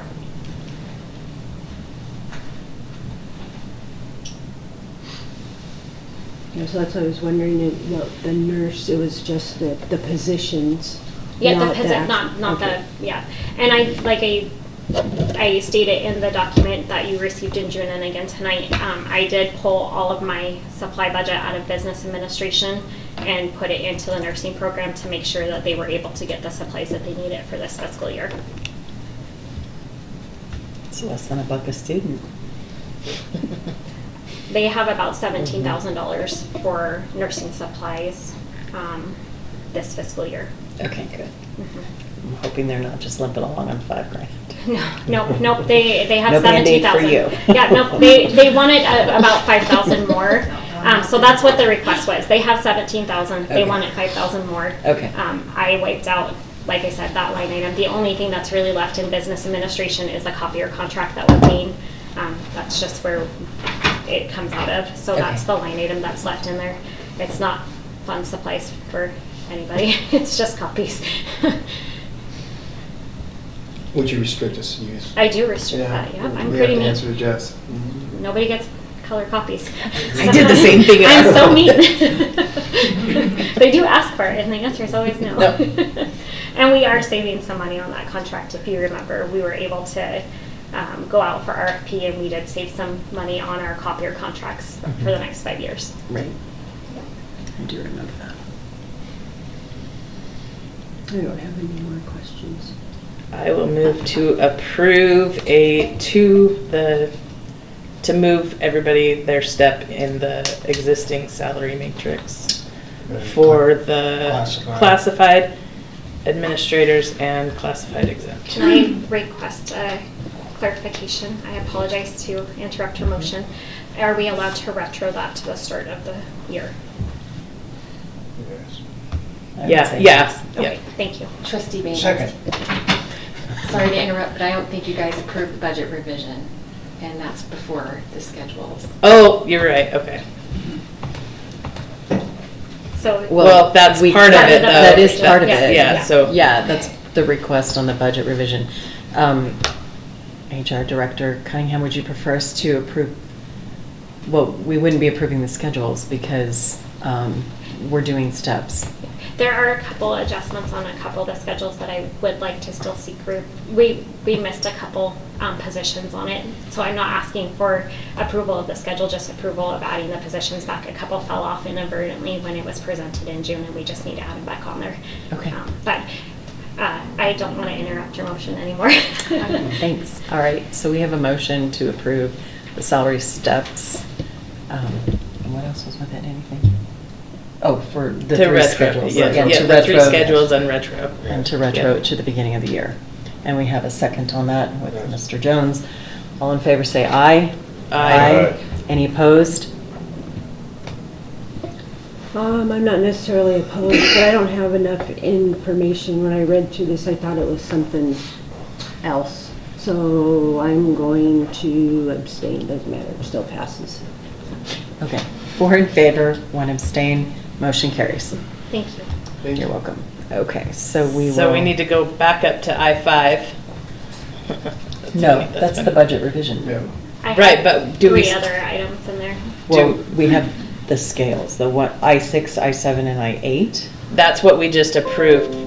Well, we basically approved for Right. the steps. Correct, because that was in the On budget those, revision, yeah. that was one of the components. But what they're asking for is on Right, we just got it. this one, this classified salary, they've added an elementary lab tech, a custodial supervisor, and a licensed HVAC tech to different cells, categories. I will call them They're categories. just putting it back on. We're putting it back on. They Correct. fell So they off would on like. us. So we'll approve that too. Well, I'll move to approve that those be added. that those 3 classifications get added to the classified salary schedule. Do you have a second, Bob? I'll second. Oh, what a bonus second. seconding. All right. Thank you, everyone. You're welcome. We have a motion and a second. All in favor say aye. Aye. Aye. Any opposed? Hearing none, the motion carries. Now going over to the, There's nothing on the administrator. okay, and nothing on classified There is a exempt? classified exempt. It would be the assistant transportation supervisor. Okay, so they're asking to add the assistant transportation supervisor to lane A. Because it fell off. It's on the road No, somewhere. it just fell off. It just fell off. We found it on the It's floor, right we off picked it the up. other Well, it was a cut position. Yeah, I was gonna say, no, we're putting it back on because Yes. I would say we approved the position. Yeah. Right. So it So came back on there. we're just saying that it Yeah. needs to be in the lane. Yes. The Right. appropriate lane. Correct. Okay, so I'll move to approve the assistant transportation supervisor be included in lane A on the classified exempt salary schedule. It's a mouthful. A second. We have a motion and a second. All in favor say aye. Aye. Any opposed? Hearing none, the motion carries. Do you have a question real quick before Sure. we move on? So the administrator salary schedule update, does it need to be voted on because it was included with the budget revision? We're not updating the salary Oh, schedule, okay. we're just giving steps. So Okay, that gotcha, was gotcha. They get to presented- be unfrozen and take Okay. their step and receive that pay. Gotcha. Which is gonna help and not have more shadow placement because people will be in the right step in the matrix. Yeah, that would be awesome. Okay. Perfect. Any other questions for anything? on those? No. Okay. Yes, Jessica. I did have the insurance and the curriculum and professional development on the budget revision for consideration. Oh, Wait a okay. minute. So, There, Where'd up there, right there. Where'd that go? This, and this. Oh, these. Yep. Those two. So- Well, yeah, and they're where? above the recommendations. It's in the proposal. I apologize. So the proposal, The first page Okay, of the okay. entire pack. So we would need to hold a second motion for the budget revision requests, which we can do, keeping the first motion in its own accord. thank you. You're welcome. Give us an idea of what the curriculum professional development amounts to, not money-wise, but what is it? What are So we gonna pay for? I would love to invite our Assistant Superintendent Massey up to shed some light on that. I can tell you professional development, curriculum's his wheelhouse though, so I do not want to step on. Yeah, thank you. Step on his toe. We try not to. Right? Every once in a while it happens. No, it's a good question, and I just want to be really clear that since this budget was essentially wiped out for this year, we have made no new purchases in the sense that we're not bringing in any new resources. So far, the money that we were able to allocate towards curriculum has gone towards replacing old book sets that were no longer usable. It has gone to renewing subscriptions for things that we already had approved and have been in place for years. Yep, running certain programs in buildings such as Idaho Battle of the Books, supporting even the Advanced Learning Program for what wasn't covered by the levy funds. And so these are all commitments that we have previously made. And so the curriculum balance really is just keeping the current wheels turning. At this point, in just keeping the current wheels turning, we are going to be out of money in that budget by the end of the year.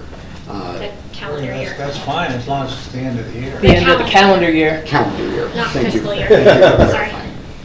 There's a Not school difference. year, not There fiscal is. year. Yeah, so we'll be out of money by the end of December at the pace that we're using it at. Oh, why? So no, excuse me.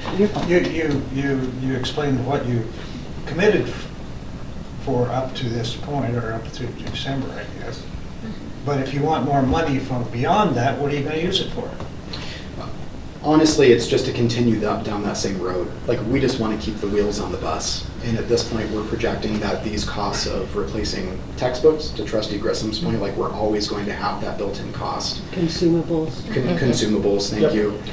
The other thing that I've experienced with this curriculum budget is that it bears the hidden cost of increased enrollment in a sense too. Every time we add another student, we increase our revenues, that's great, but we also have a cost of furnishing a textbook and materials for that. More curriculum, imagine that, in a school district. Wow. Yeah, and so a large chunk of, for example, a large chunk that we had to spend at the beginning of the school year was to reconcile for unexpected growth at the middle school with our new social studies curriculum. The board approved spending that amount of money out of, I believe it was interest. Nope. No. The interest money went to facilities, There's a and trade-off. then we traded facilities money for curriculum. We have to be very clear about Thank you that. for the clarification. We're not supplanting. We're not Nope, supplanting. We would never dream of it. But to my point, we had unexpected growth. We needed to add to that order a little bit to accommodate for those additional students. So that was that's about one- $17,000. Yeah, that's one area where we were required to spend that money. Some of those consumables should be for 5 years. Yes. I mean, and- obviously if we have new students, but they weren't very expensive, so. Yeah, they're tracking that Okay. very closely. Yeah. We are. We already paid for that. And if I can give another example, our Amplify curriculum for elementary readers. It was a 5-year adoption, but how they interpret 5 years is a certain number of readers based on our projection 3 years ago, right? And so there are certain textbooks where we've actually already hit that threshold. And so we're already at our limit. And so I did spend, it was under $1,000, but had to spend some money on additional readers for elementary curriculum as well. Well, I suppose in just being selfish, I don't understand why we can't allocate the $40,542 to curriculum. You absolutely can. Not disrespecting professional development, However, I do think there's more ways to be fiscally conservative in professional development than there is in curriculum. I agree. So you want to speak to professional development? At this point, professional development, it's really a similar story in that the only way we're spending money is to honor commitments that we've already made.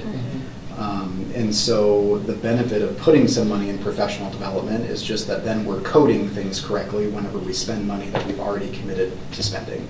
For example, if we have a staff member who is a board member on a state committee, say the IHSAA, for example, and they are required to attend board meetings that are located around the state, we've already made that commitment. They need to go and do that travel, and that would come out of PD. Board member? No. No. Other. They're talking about The only one that I know do that be Dave. not our board. They're sitting on another board. So for Okay, example, gotcha. one of our activities directors is on the state board. Okay, And so okay. we have commitments, and we have a person going through project leadership, and so we have a commitment there that the district has said, yes, we want to support you in this endeavor, and we've agreed to see that commitment through. So those are the type of standing commitments that we have. There's a handful of them.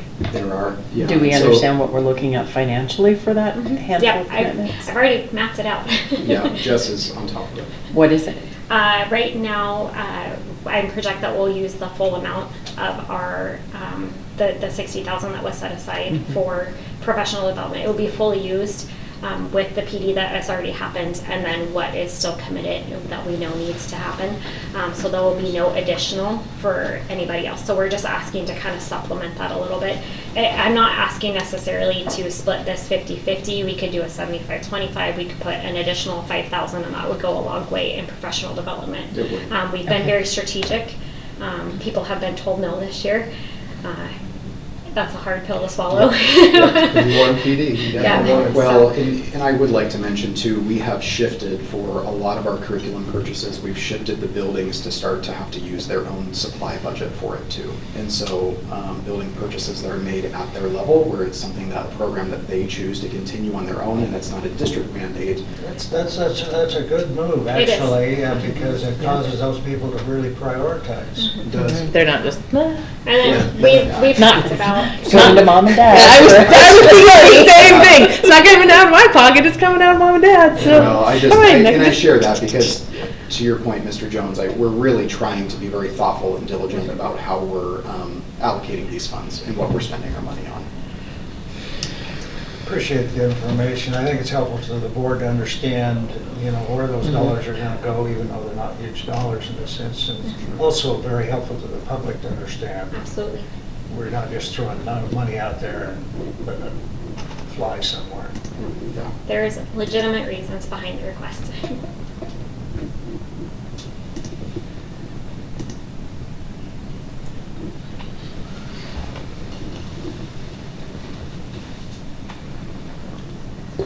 So you need a motion to accept all of that, and that was part of the 834, or this is in addition to? That's part of the 834.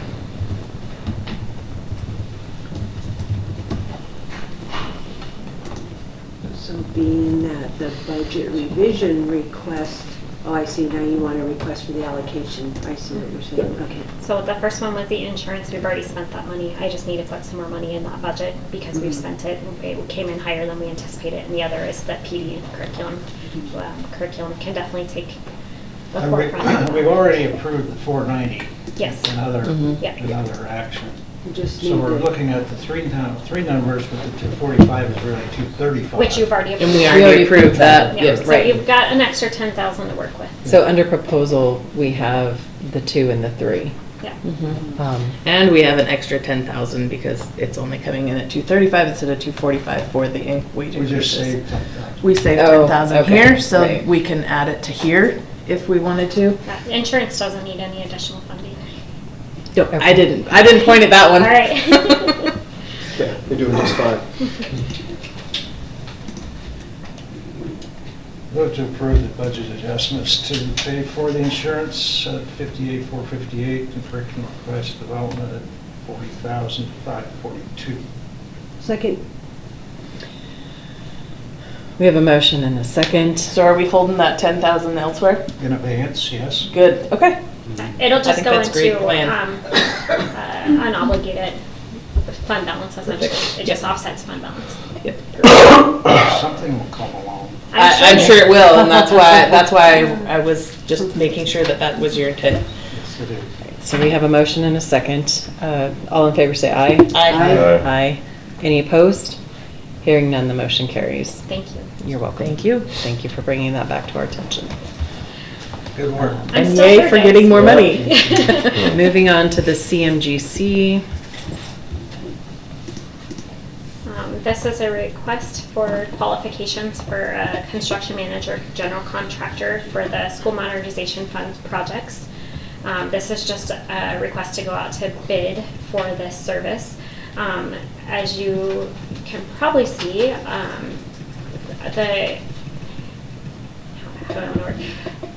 based on our experience with the concrete, it would be really nice to have the construction manager, general contractor in place. Our facilities director, Tim Haig, is doing a fantastic job, but his department is spread really thin, and these are some major projects that we're undertaking next year, so that additional oversight that the CMGC process would provide is very needed. With the CMGC, it allows us to evaluate qualifications, experience, and capacity of the general contractors a little bit more thoroughly than just taking low bid. They get involved very early. So that we have realistic project scopes and construction phasing. We also have a proactive material procurement with the CMGC model because they're able to do more of a long-term lead. As you'll remember with the siding projects that we did before, they were able to buy all the materials in bulk in the beginning and store them so that we were able to utilize them at that lower cost at that time. There's an improved subcontractor vending with the CMC delivery because it allows us to do a little bit more of a comprehensive review and qualification of the subs, reducing the risk of non-performance, which is what we've had with the concrete project. And then with this, but we also had it with the siding project well, where we had a CMGC. Well, the issue with that So one was a that's- little bit different. So with our CMGC that we had with the previous siding projects, that company went under. They did the work, and the work was done well. They just didn't pay their subs, so that was the issue. We have procedures in place to ensure that we have lien releases from all subs going forward before we pay out to the general or to the main contractor on the award, so that we're not in that boat ever again. I don't ever want to work through a bond call again, you guys. That has not been a fun process. So the reason why we're bringing the CMGC to you, it's really to help ensure that we have the appropriate team in place to make sure these projects go off without a hitch, and that the costs are controlled. We have some major projects on the horizon with this school modernization funds. We've got $20 million committed to these projects that are definitely needed in our district for the deferred maintenance that needs to happen. For this upcoming summer, we're looking at John Brown, Lakeland Middle School, Lakeland High School, and then the Lakeland Middle School circulation as well. So major projects at each of those schools that we need, that we could actually utilize having this one contractor to bid out all of these and potentially get us a reduced cost on the materials because we're doing it all at once. So there is definitely some benefits. I did include in there something that I've shared with the board in the past. I believe I included it, so I'm double checking. Yeah, so if you scroll down to pages 11 through 14, when we went through all of the training on this school modernization funds, because part of the requirement to receive this $20 million that we received was we had to attend a lot of state webinars. And so one of the things that came out of that process was their options for building with this money. So design, bid, build, which is what we've been doing with a concrete project, where we hire an architect, they do a design, we bid it out, they build it. It's all kind of managed here by the owner, like us as the owner. Those rules are outlined in Idaho code. It's time consuming, right? So that's the process that we use for the concrete project. Because of the scope of these bigger projects, it doesn't necessarily make as much sense to continue on the design build process. Option 2 is design build. Option 3 is a construction manager as advisor, and then the final option is that CMGC construction manager general contractor. The advantages of that are that it basically allows us to consider pricing throughout the design phase instead of just at a one sealed bid process, right? We can kind of make some changes there. We're able to negotiate a guaranteed maximum price, which we're not able to do with a design bid build process. It streamlines the authority to make the execution of the plan a little bit more effective, and it shifts the risk to the contractor instead of the district. Right now, the district gets to deal with the headache, and I did get to deal with the headache with our previous project as well, but it really is meant to be used for large complex projects and projects that have tight timeframes or a limited budget.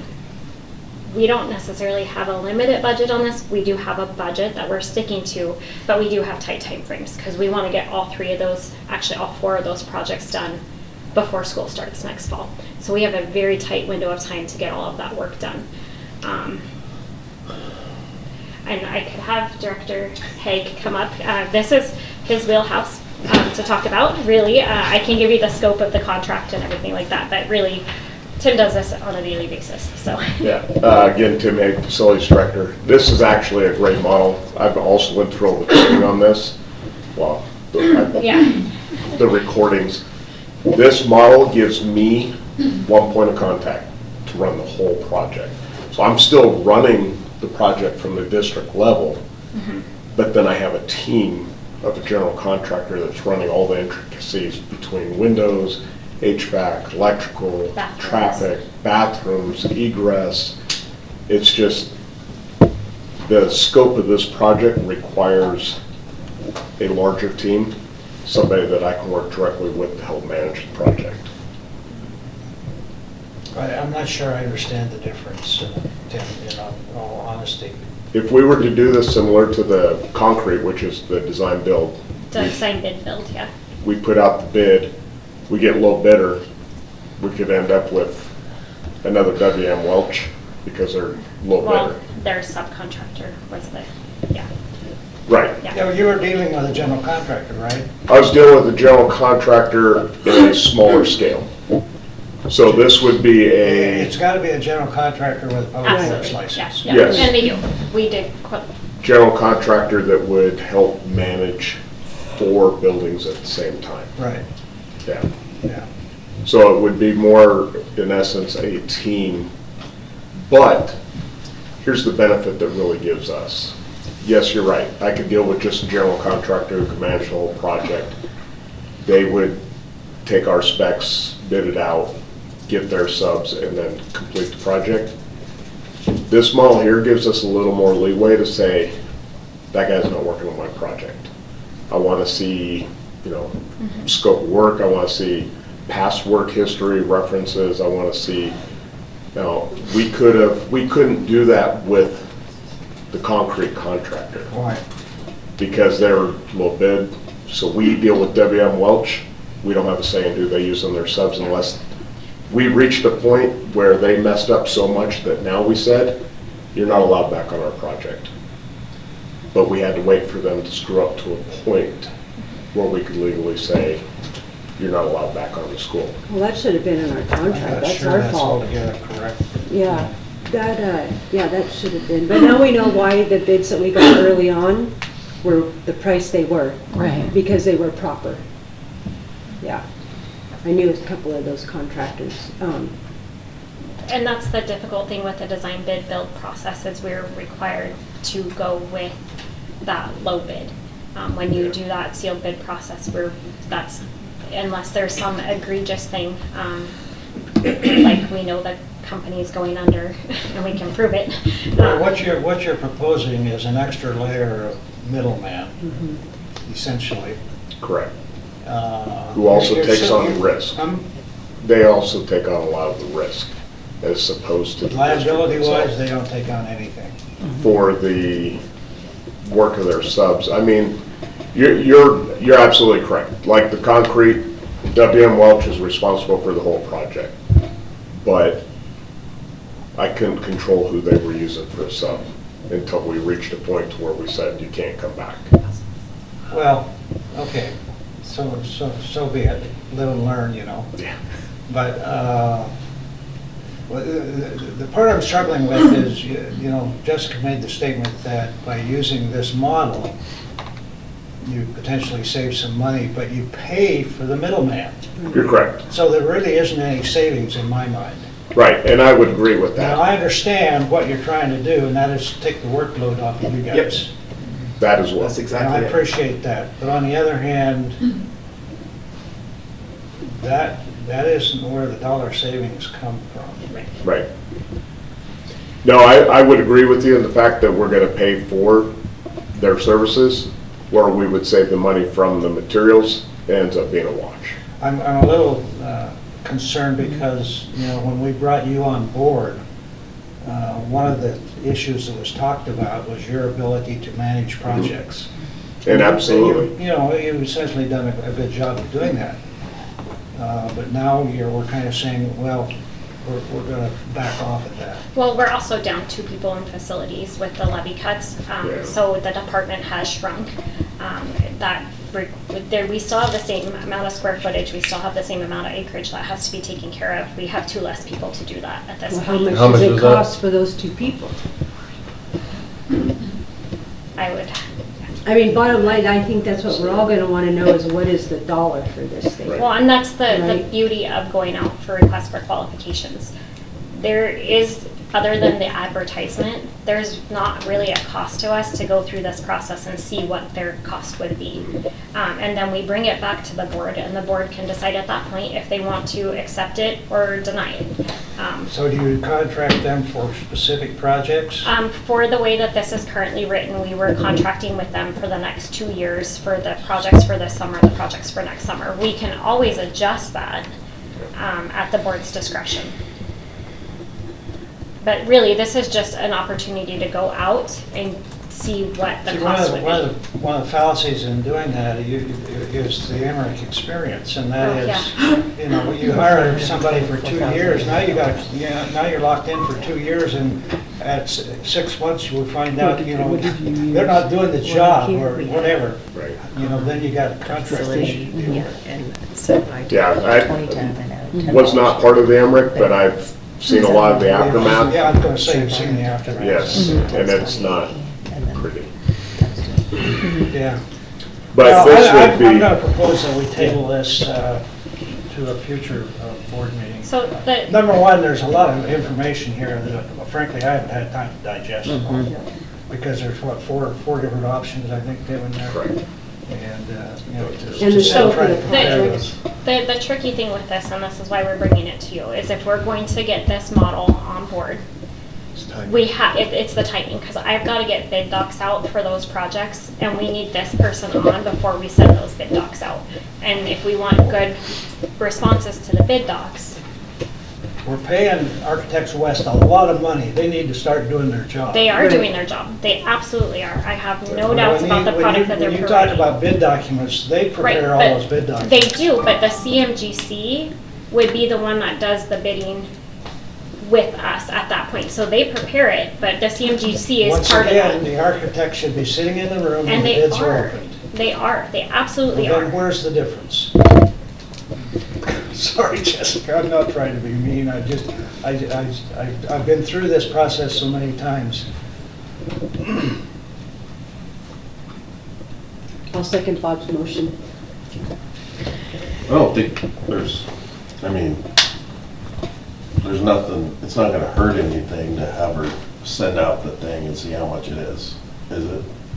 Well, it doesn't hurt us a bit. No, It depends on those people, whether they're willing to put out the I time don't care for if potentially nothing. they just come back and say, this is how much it cost. That's all we're doing right now, right? Yep, it is. exactly right. It's just a request for work. Yeah, it's just a request. So we have to pay for the advertisement. Pretty much. That's the extent of it. Which is, Well, currently, we have a motion and a second on the floor here, or table. in front of us. All in favor to table this Until the December regular meeting in until the December. regular meeting in December? All in favor? Aye. Say aye. Aye. Any opposed? Nay. Did you vote? No. Okay. I'm thinking. Okay. All right, not a worry. We'll just wait for you to finish your thought process. I'll vote to table it. Okay. Um, So for, Can we make can I make another motion to go out for her thing? no, No? because No, we we're tabled tabling it. it. That was the The whole decision. thing? The whole thing is Okay. done. Until next month. Yeah. Okay. I don't Couple anticipate that we'll weeks. bring this back next month due to the timing that we need to go out for bids. You have to have the CMGC in place before you go out to bid. So I do not anticipate to bring this back in the December board meeting. We will just proceed with the design bid build process. Okay. All right, so on that note, the motion to table carries. Good. Thank you. I'll help you, Tim. All right, moving on to the City of Spirit Lake MOU. The city of Spirit Lake provided and submitted the attached MOU for the board's consideration. Our former superintendent had preliminary discussions with the city regarding a development of a facility use MOU similar to the existing agreement with the city of Rathdrum. I wasn't aware of this. I don't think it was on Rusty's radar either. So just bringing it to the board for their review and direction. Well, I have heartburn over a lot of the language in here. I do too. Specifically, their priority list for us, and rescheduling and the whole nines. Respecting that the prior superintendent put this ball in motion, do we have anything from the city that explains why?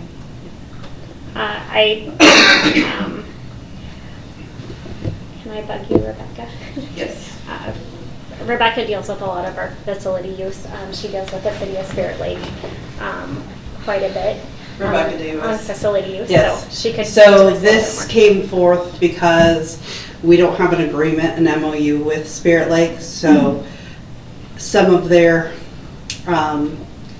groups don't qualify for the 75% rule because some of them are Bonner's kids. So therefore, there's a charge for them to use our facilities where we have an agreement with Rathdrum, so everybody falls under the category 2. more. And there's no charge for. And there's no facility charge for the category 2, and that's where this came up. use. So the city of Spirit Lake Parks and Rec Department. Parks and Rec Department Would is the like one. to use our facilities for no charge under, it's actually gonna be Cat 1 with this Correct. MOU. And not have to pay for the use of the facility. So that is what they're seeking with this agreement.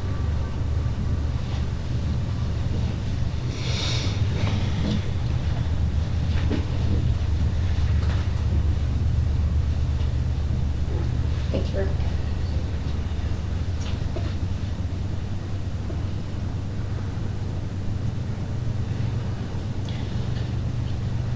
Does anybody have any other thoughts on this MOU? 'Cause Well, I mean, does it mirror the No. Rathdrum? No, it doesn't.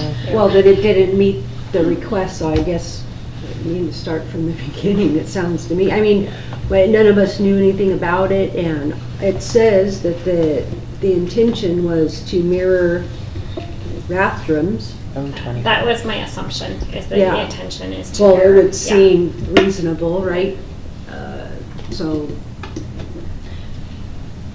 I guess my suggestion would be if we're gonna do that, it should mirror, I mean, it should be the same across the board, so we're not Right. trying, make a deal here, make it, I mean, Right. to make it straight. I would move that we table the City of Spirit Lake MOU until it is revised to mirror what we have in conjunction with the City of Rathdrum. I thought it was interesting that they signed it even though Yeah. the top isn't even, what I is the know. 12th day of 025? Oh, The effective date. I don't know what D025 I is. just It presented was a what long they provided time me. ago. Far, far away. 025. The year 12th day of 025. There's no months, it's just, yeah. Did you have a motion? I did. I Oh, motioned to second. table. Okay. I'll second. We have a motion and a second. All in favor, say aye. Aye. Any opposed? Hearing none, the motion carries. Trustee Thompson, do we have permission to work with the City of Spirit Lake to propose a different MOU at your approval? Actually, what I'd like to see happen is that y'all draft up an MOU that is very similar to what we have in place with the City of Rathdrum. Let us peruse that before we throw it back at them and ask for their consideration for that MOU. Okay. Okay. I will try to bring that to our regular meeting in December. Okay, perfect. Thanks. Thank you. Chaz, you can sit down. I can finally, yeah, that was my last thing. All right, moving on to the superintendent evaluation tool.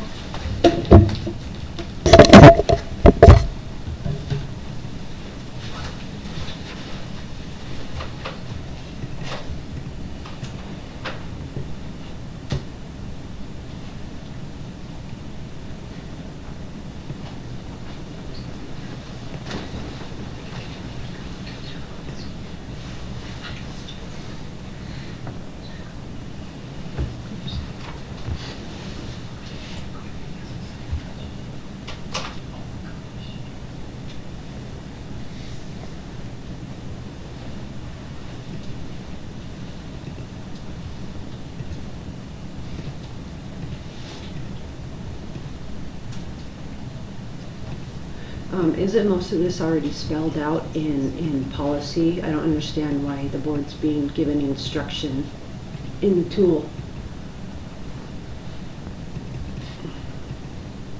I'm just waiting for that. Mr. Taylor? Yeah. One of the tasks that the board talked to me about was creating a new evaluation, something that was a little bit more user-friendly. I did present it already and there was board recommendations in that. And so with that said, I made those changes, which are denoted in red. There was concerns about the timeline, which I moved those timeline backs because of the duration of getting this approved. The other thing that was noted by Chairman Thompson and Chairman Jones was the addition to instruction to the tool, which has been added, which is number 12.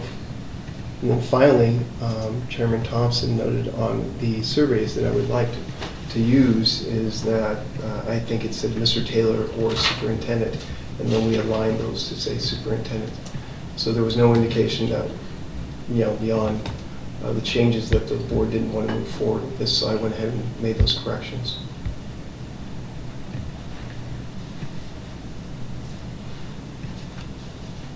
Or additions.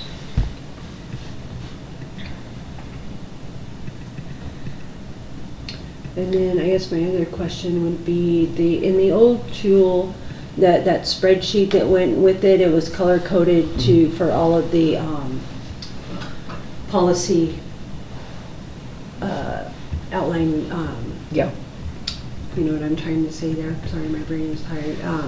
Were those included in this, or? Because I wasn't at that meeting that you guys. Right. Went over this. I apologize, I'm not familiar I thought that. with it, but I can find it and see what it says. Well, No, it was not included. no, it Okay. wasn't included. And I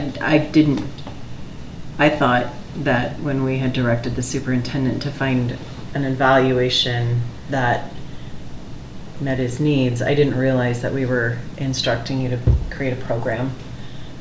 So that was just miscommunication, I guess, on my part. But Chairman Thompson, you don't have to use the program. We can just use the tool. The program was, one of the comments was that you guys did not like to use the Google Docs, and I was trying to get you guys from that. But I told you I'd have an Adobe version that would be user-friendly for the board, so they wouldn't have to use the Google Docs. Yeah, I think the problem with it's not that we don't like Google Docs. What we don't like is having to click 500 trillion things to find something somebody's trying to tell us, right? Yeah. It's like, yes, just ma'am. give us the information. I mean, everything we have is in Google Docs, right? I think that's the off-put with Google Docs is just receiving something that has nothing but a bunch of hyperlinks in it. Right. And then that's the thing, instead of just having the information in front of us. This document is designed not to have hyperlinks. In fact, it doesn't have a single hyperlink beyond the, in the procedures, it has a hyperlink to the survey. That's it. Well, under the board review, I don't understand why your instructions are stating that based on the evaluation results, the board will determine whether to approve the evaluation, approve with improvements, or decline to extend. I don't understand why that's in there. That was a recommendation that Human Resource made to me, and again, it's just a recommendation to the board. I can make any changes that you guys would like. What were you referring to? It's point number 5 on page 2. I think it is in statute that you have to, and Brooke, you can please help me out if you would on this one, but it is in statute that you have to make a recommendation. Is that correct? I'm sorry, the question? When it comes to the evaluation, the board has to make a recommendation in regards to... On page 2 for his board review, he's giving instruction to the board about what they're going to do. And he added, based on evaluation results, the board will determine whether to approve the evaluation, approve with improvements, or decline to extend the superintendent's contract. And I just didn't understand why that had to be put in there. And Mr. Taylor's saying it was based on your recommendation. Well, it was a comment. I had some in there. She made one recommendation in regards to choices. That's all she did. Oh, okay. That was correct. Okay. I think the board knows what its choices are. I don't like receiving instruction from the superintendent to the board. That just drives me nuts. It's backwards. It's not the superintendent's job to tell the board how to do their job. So that's the first thing I don't like about it. We can remove all of that. The board knows its job. It understands what the statute is. And when we give the evaluation, you have 2 years anyways, you were hired, right? Yes, so when we give the evaluation, we would tell you then, we understand, hey, you're doing great, hey, this needs to improve, or you nothing, you know. I don't like the instruction. The other thing we need everything that's set in policy that falls on the superintendent's plate, sandbox, to be included if, you know, we're going to use this type of tool. Those would be my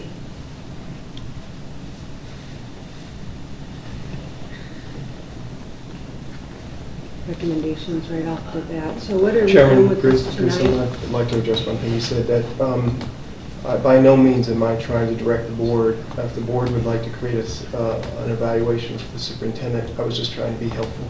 Yeah, no, I appreciate the help, but I don't like the instruction to the board. That's, you know. Wasn't the intent. My apologies if that's how it was. Yeah, I mean, because this is an evaluation for you, not for the board, and not to tell the board how to evaluate you. So the only thing that should be on there is the superintendent and what is the superintendent's responsibility, how are we gathering the data, how is it being measured, you know, what are the expectations. Most of those are laid out in policy, they're laid out in the job description, they're laid out in the SIP plan. So there's a lot that's already out there that we need to make sure if we're going to go down this path here, which is fine with me, that it includes all those things too. Or if the board has some other idea of how you're going to incorporate all those things. Well, I suppose because this didn't come with a little note, what's labeled on the agenda is superintendent evaluation tool. Okay. But what is being presented to us to take action on is the superintendent evaluation procedures. Okay. So, which are usually lumped in with the evaluation, so you know how to proceed with the procedures. well, respectfully, the tool is something you created. So I didn't know if we're supposed to be approving what you created when it doesn't appear as such. It appears you're wanting us to approve these evaluation procedures. Is that correct?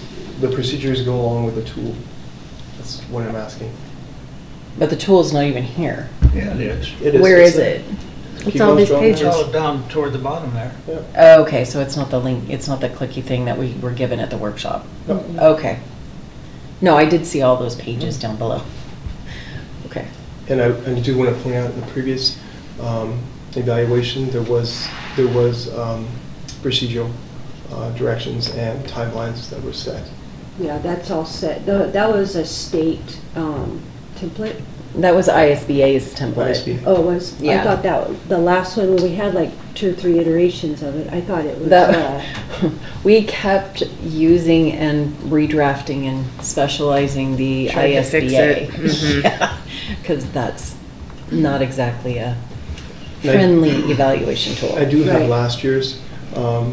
There was 7 areas that were evaluated: vision, strategic leadership, instructional leadership, management, organization, collaboration, and sorry, I can't read it. It's too small. And those are based on the categories. The policies and the Yeah. categories, yeah, or, yeah, policies. Well, I took all of the policies Yes. and put them under Yeah. where they belonged That's within right. those categories. Yeah, you did. And I, Color coded and all kinds Yep, of I stuff. did. I saw We that spent one. several Not to make you meetings dizzy. There are doing that. There are a few more. There's ethics, integrity, governance, and legal leadership, and increased knowledge and skills. And I feel like, and again, the board is allowed to make this decision by all means, not me. I feel like I tried to design the tool that would encompass all those areas. So. I'm trying to remember though where those categories originally came from, if that was part of the ISBA template, or if those came from, No, on the template itself, at the very last page, there was those blocks. And that's where that came from. Because we went back to figure out where our policies fell in line with those blocks that we had to always fill out with comments that nobody offered any on.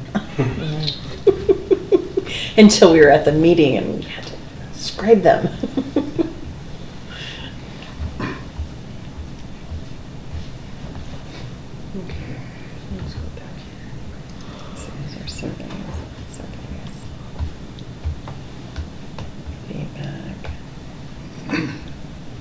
And I did make an adjustment to the review of survey data. I felt like the principals and the directors who I have pretty immediate contact with, I would like to include them as part of just a review. The board can decide if they want to make it, and Brooke pointed out that really can't depend on my evaluation, but at least give you a kind of a full picture. And then the other, the staff, classified, or other staff outside, not just classified, but teachers and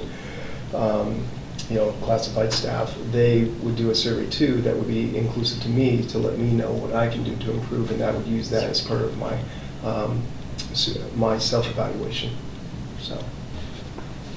Okay, so even though the last tool was cumbersome and we hated it, the reason it was so in-depth is because we literally did what we were supposed to do for evaluation. So under IDAPA, we have to evaluate under vision and strategic leadership, instructional leadership, That's where it management of came from. organization, blah, blah, blah. Within that, then we took more instruction, also the professional leadership standards for superintendents and administrators. Yep.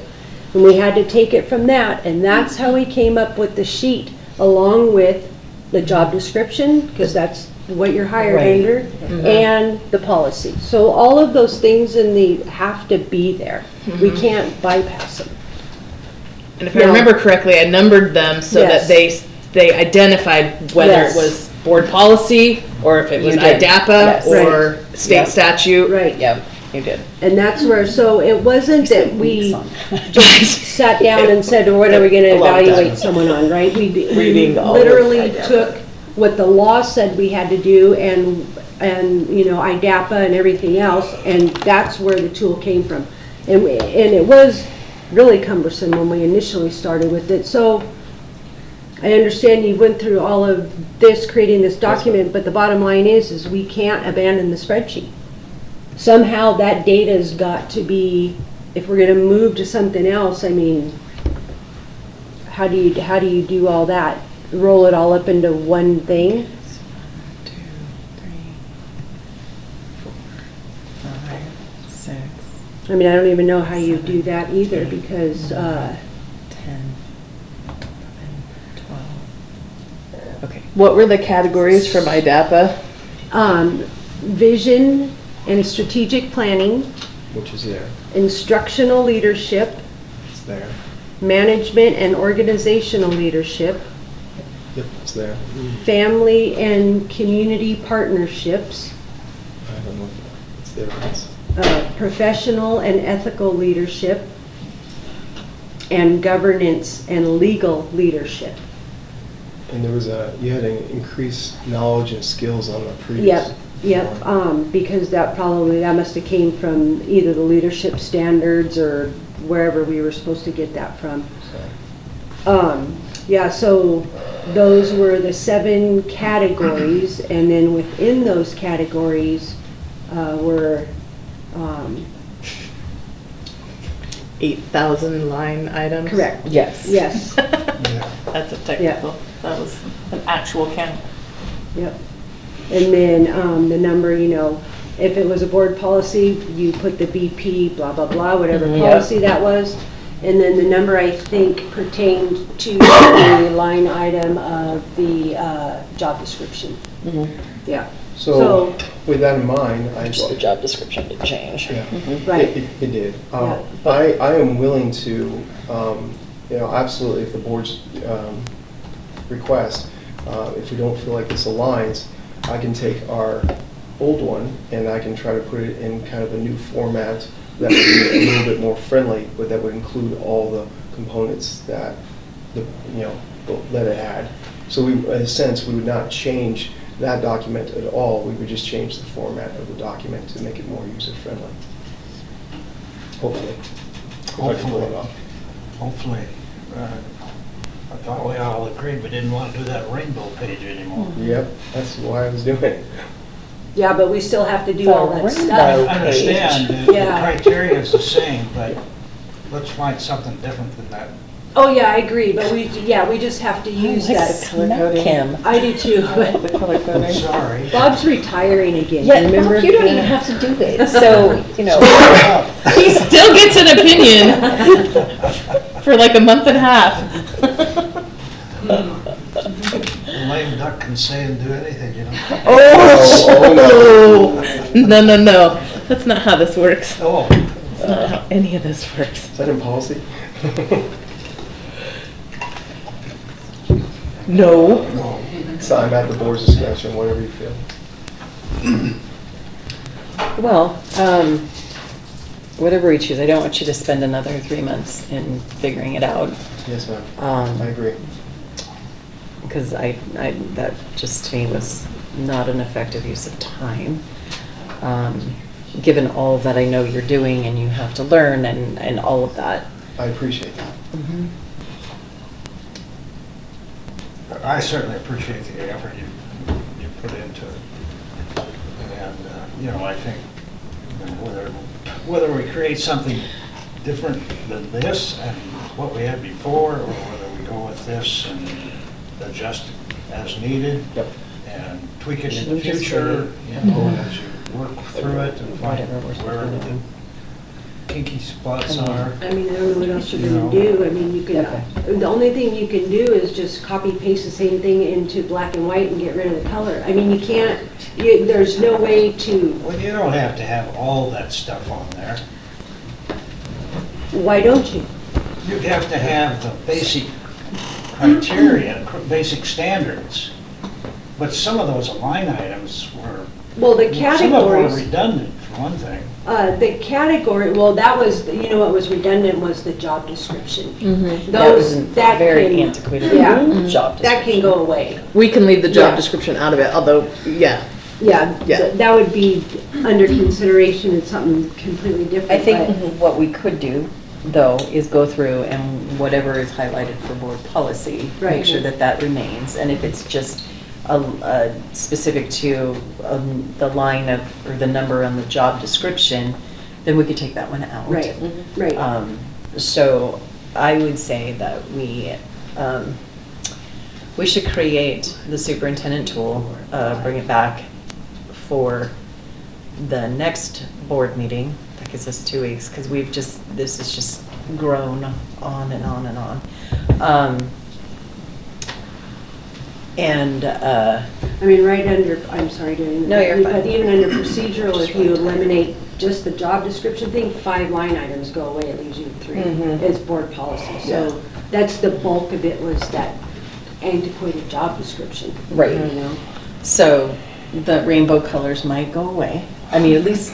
I can adjust it where it'll go away, if you want it to go away. Again, well, whatever, however you guys want to create it. If you said you guys are going to create it, so, but whatever you want. Dave volunteers as tribute. Yeah. There you go. Sweet, Dave, thank you. He said no. Okay, go ahead, I'm sorry, I Rejects. interrupted. Come on. I'll get my crayons out. No. Yeah. Well, no crayons. He doesn't want the crayons.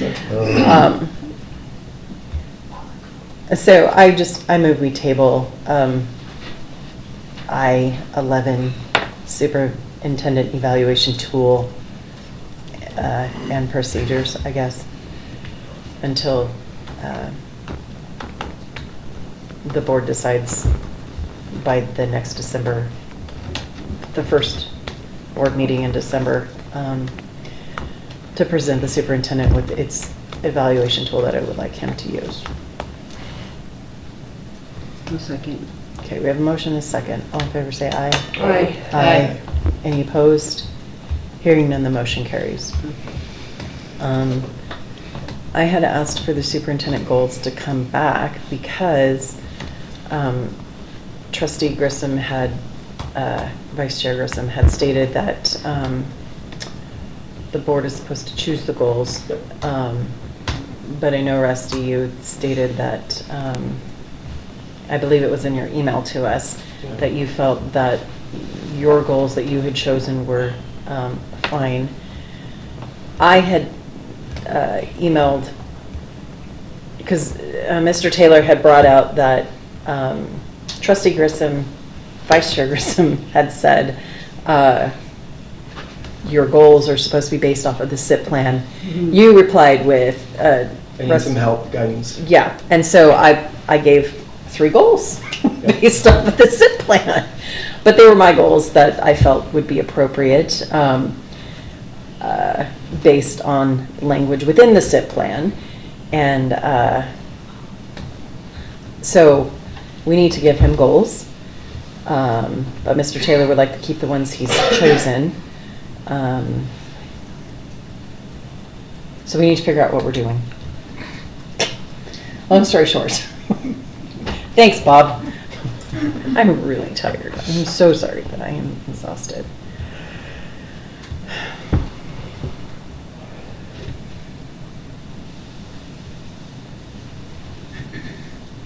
So I'm trying to find. So the. I'm trying to find the ones with the goals in Well, them. he has some on here. He has goal 1, 2, and 3 on the attachment. Communication, culture, and vision and engagement. Right, but when he brought those up, you had stated at a meeting that the goals were supposed to be given from the board, Mhm. and that he should be looking at the SIP plan to create his goals, because that's really what we're supposed to be measuring him on. Oh, that was is- that was an enveloped conversation. That Okay. conversation came up about the board's goals. Oh. And that's where Okay. the SIP plan, which it all sort of goes. The district goals. Right, is right, right. the It all SIP goes plan. together, correct. Yeah. Right, so there, it's like all our goals are on that document. That's the whole point of the document. Okay. Continuous improvement plan. We all agree that's what we're striving for. Okay, so. And then he has these other, which I'm fine with. I mean, I don't know how you measure it, but. Well, those Yeah. goals were, if you're looking at the ones that, Uh-huh. that was so graciously provided by Chairman Okay. Thompson. The Okay. one on the bottoms, the 1, 2, 3, Mhm. she was really great. I asked her for some guidance and she gave me those goals. And I think those are fair, if you wanted to add them. Well, on your superintendent, wait, where are they? It's Am I- actually, it's not on this document, it's for the one, it was the folder that I shared. Oh, okay, Yeah. because, yeah, they weren't there, so. Yeah. Oh, yeah. I don't know where That's they mine. are. Oh, okay.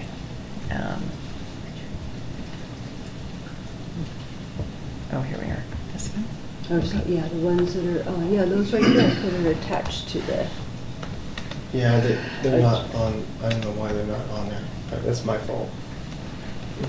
Oh, when he sent, okay, so this. they didn't come across. Okay, yeah.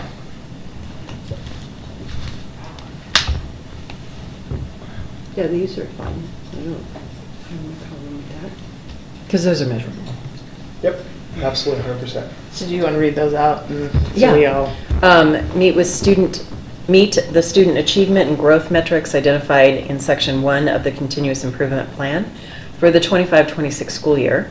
Meet the literacy, proficiency, and growth metrics identified in Section 2 of the Continuous Improvement Plan for the 25-26 school year. And meet all staff performance targets identified in Section 7 of the Continuous Improvement Plan for the 25-26 year. And respectfully, as the governing head over all the people below you, I think these would be great targets, Yes, ma'am. or great goals to achieve with the improvements that we stated in the SIP plan, and, see where that goes. I agree. Well, then I will move that these are our goals to Rusty and these are his goals to himself. Which that was what I said. Yeah. These seem like Yeah. great goals if Yep. you want to have them for Yep. yourself, but, Yep. okay. Okey doke. All right, so is that a motion? Yep. Yep. Restate the To motion. accept the goals. To accept the 3 goals as read by Me. Chair Thompson Okay, as board. as For the for the superintendent. as our goals for the superintendent. I get confused because sometimes I hear people complaining because the superintendent's making recommendations to the board, and now we're making recommendations to him. That's our job.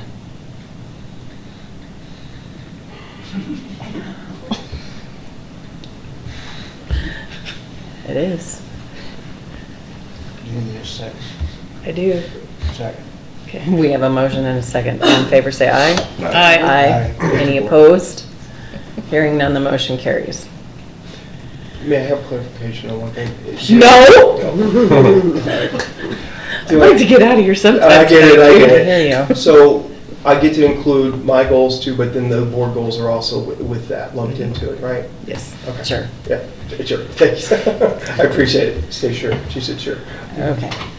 Moving on to discussion items, IBB. Would you like to give us an update?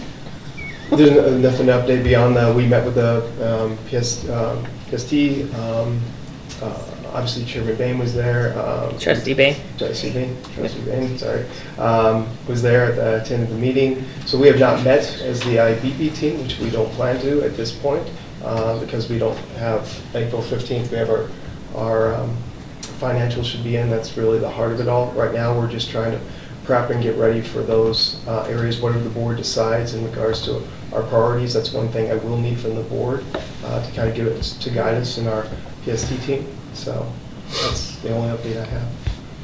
Okay, but again, I thought the PST team was just about current year issues, and then we were going to be starting to meet for IBB in January or February to start advancing that ball down the field, which isn't the PST team, it's the IBB team, correct?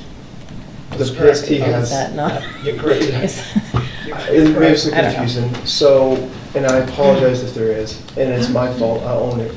The PST team is basically, it is to review our current negotiated agreement. However, it does state that we can still start working, prepping on items we feel like the board, that we can bring to the LEA. And the idea behind it is that we can hopefully have plans when we come to IBB, that we've worked a lot of language out, things like that, and present it to IBB. And if they want to accept it, they don't accept it, but at least we have something to play with and to work with. That's the idea behind the PST team. Yeah, I guess the way I see that is if there are issues that get discussed in the small group meeting that require some future correction or action through IBB, then that gets transferred up the line in January, as you suggested. Yeah. Okay. We're sub of the, I get, we're getting tired. We're sub of the IBB, and we're trying to get in front of some of the things that the board's wishes are, so we can front load our LEA and hopefully make it a much better transition. But it would be by the board's priorities. Right now it's just conversation, and then in the PST team, they LEA brought a few concerns, and we talked about those things in our current negotiated agreement. I suppose where I just don't want to see this head down the wrong path, okay, is that this PST team, when we actually go into IBB, it's, well, we already discussed that in PST, and IBB is like it's not the way it's poopod, because that's, I see us heading towards that because of some of the things you say you're already working on, which my understanding in your presentation was that that's not how that works, because my thought was that your PST team was kind of like the district leadership team, and I'm not going to raise them, but the district leadership team that negotiated out, they worked with the LEA during the year for issues that came up and helped work them out so that everybody had a productive year. And then those items were brought to IBB to try to figure out how are we going to solve them in the negotiated agreement. Right. But You said the same thing in different words. Yes, you did. That's exactly what we're going to do. Yeah, that's exactly it. No, but it just sounds like we could get to that position where the PST team's already handled everything, and then we're stonewalled in IBB again. No, I appreciate that comment, but no, that's not the intent, and will not be the intent of it. It would be draft versions, so we had something to work with, and that would be it. Okay. And then the IBB would make the final decision. Okay. Appointment and volunteer of the Long Range Planning Committee. Yep. We've planned that meeting for tomorrow. I would love a board participant to attend and help us through the Long Range Planning Committee. How did you put out for the committee? I'm just curious. For right now, it's kind of very similar to how Jake and we talked about. We contacted the people that were on the committee. We really try to be purposeful in regards to, we wanted to get the members that would that know the area. Obviously, Leon from the City Council, Spirit Lake, Apple, and that was it. Those three. I thought Hayden, we were after that too. We try to bring those people to the table so they can include the data that we need in regards to growth. From there, we're going to meet as a team, obviously on Thursday, and then we'll expand out in regards to people participating on the team.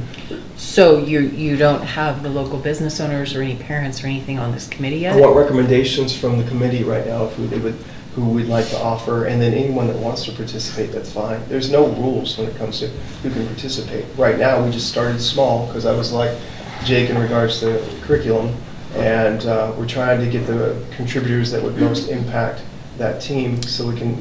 Well, respectfully, what has historically occurred is long-range planning includes area business people for Rathdrum, Spirit Lake, Bayview, whatnot, and community members.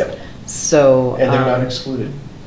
Well, it sounds like they're excluded in the beginning until yeah. you get whatever data you're looking for from the city administrators. Well, is that correct? It's about coming together as a team and then having those discussions in regards to how we'd like to proceed. So, I think the answer to Board Chairman's question really is an invitation to tomorrow night's meeting. Has that been sent to all of the folks who have participated on that committee in the past? I can't speak No. to that, no, it has not. There's 90 people on that email.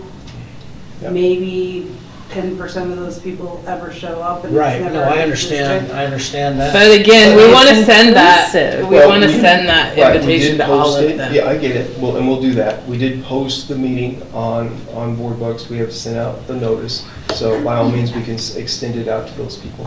And the application's still on our website to be a part of that committee. Yep, and Well, that has not changed. In technically, the committee just was put on hold, like it wasn't disbanded or dissolved, though. Right. They just quit meeting until the Yeah. levy issue got figured out, Yeah. right? Yeah. Yeah. And then they were gonna pick up, so I would assume that all 90 of those people need to be contacted, so you already have, I mean, the people that were on there were pretty, it was my understanding, pretty informed about the area. Yep. Right. You might find some don't want to do it, or you need Right, somebody yes, ma'am. else, or whatever, but that's where we left off, was it was all put on hold until the But- funding and all that was Right. figured out. Right. Well, I don't want to put it on hold, want to move forward. I think we have some really good items and moving forward. And we have some items that we really want to, that are time sensitive that we really want to kind of deal with, so. Are they called applications on our website? For both, You can pull it the up. curriculum one and for the long-range planning committee? The curriculum is called an application, yes. And let me pull up the long range. It's just a sign-up form. Okay, I would rather that one be just called the sign-up form rather than an application. Yeah. It implies that somebody is gonna make a decision on whether or not you're allowed to be on the committee. And no, we just want people to sign up to be on the committee. And So what we if can do could too, that. and I didn't mean to interrupt, I apologize. What we can also do, we can send out the sign-up form to those 90 and see who would like to participate. Okay.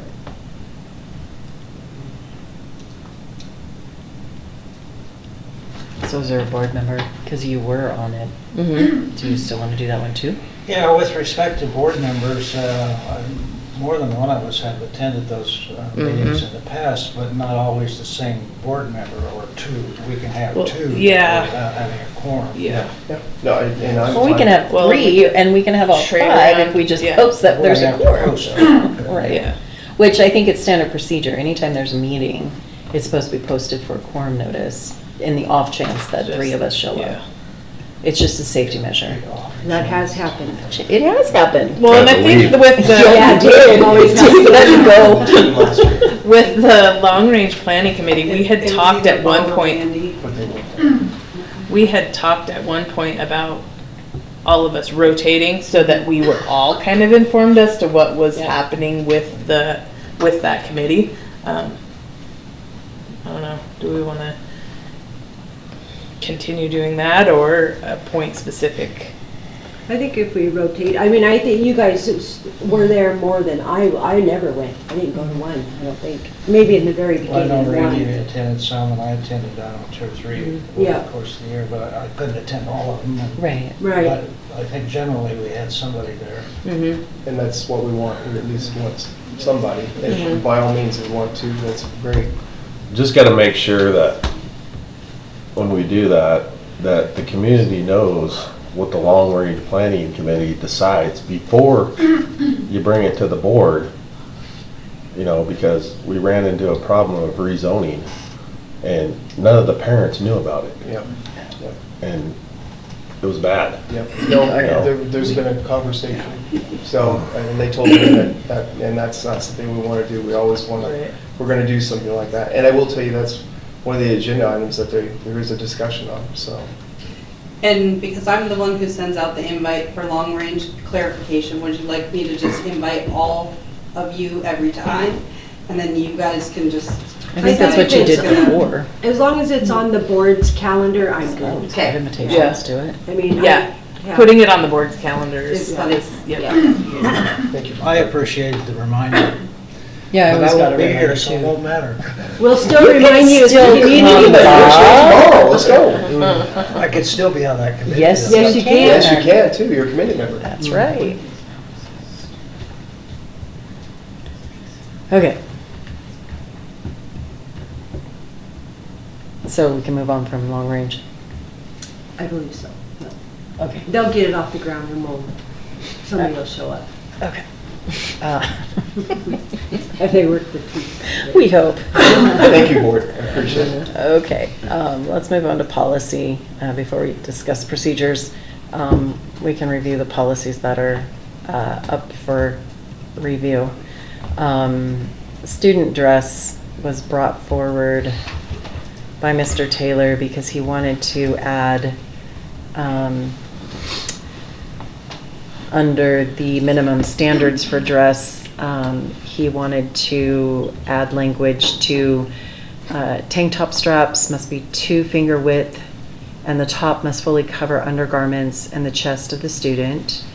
Skirts, dresses, shorts must be a minimum length to ensure clothing of an appropriate length to cover undergarments and private body parts such as buttocks at all times.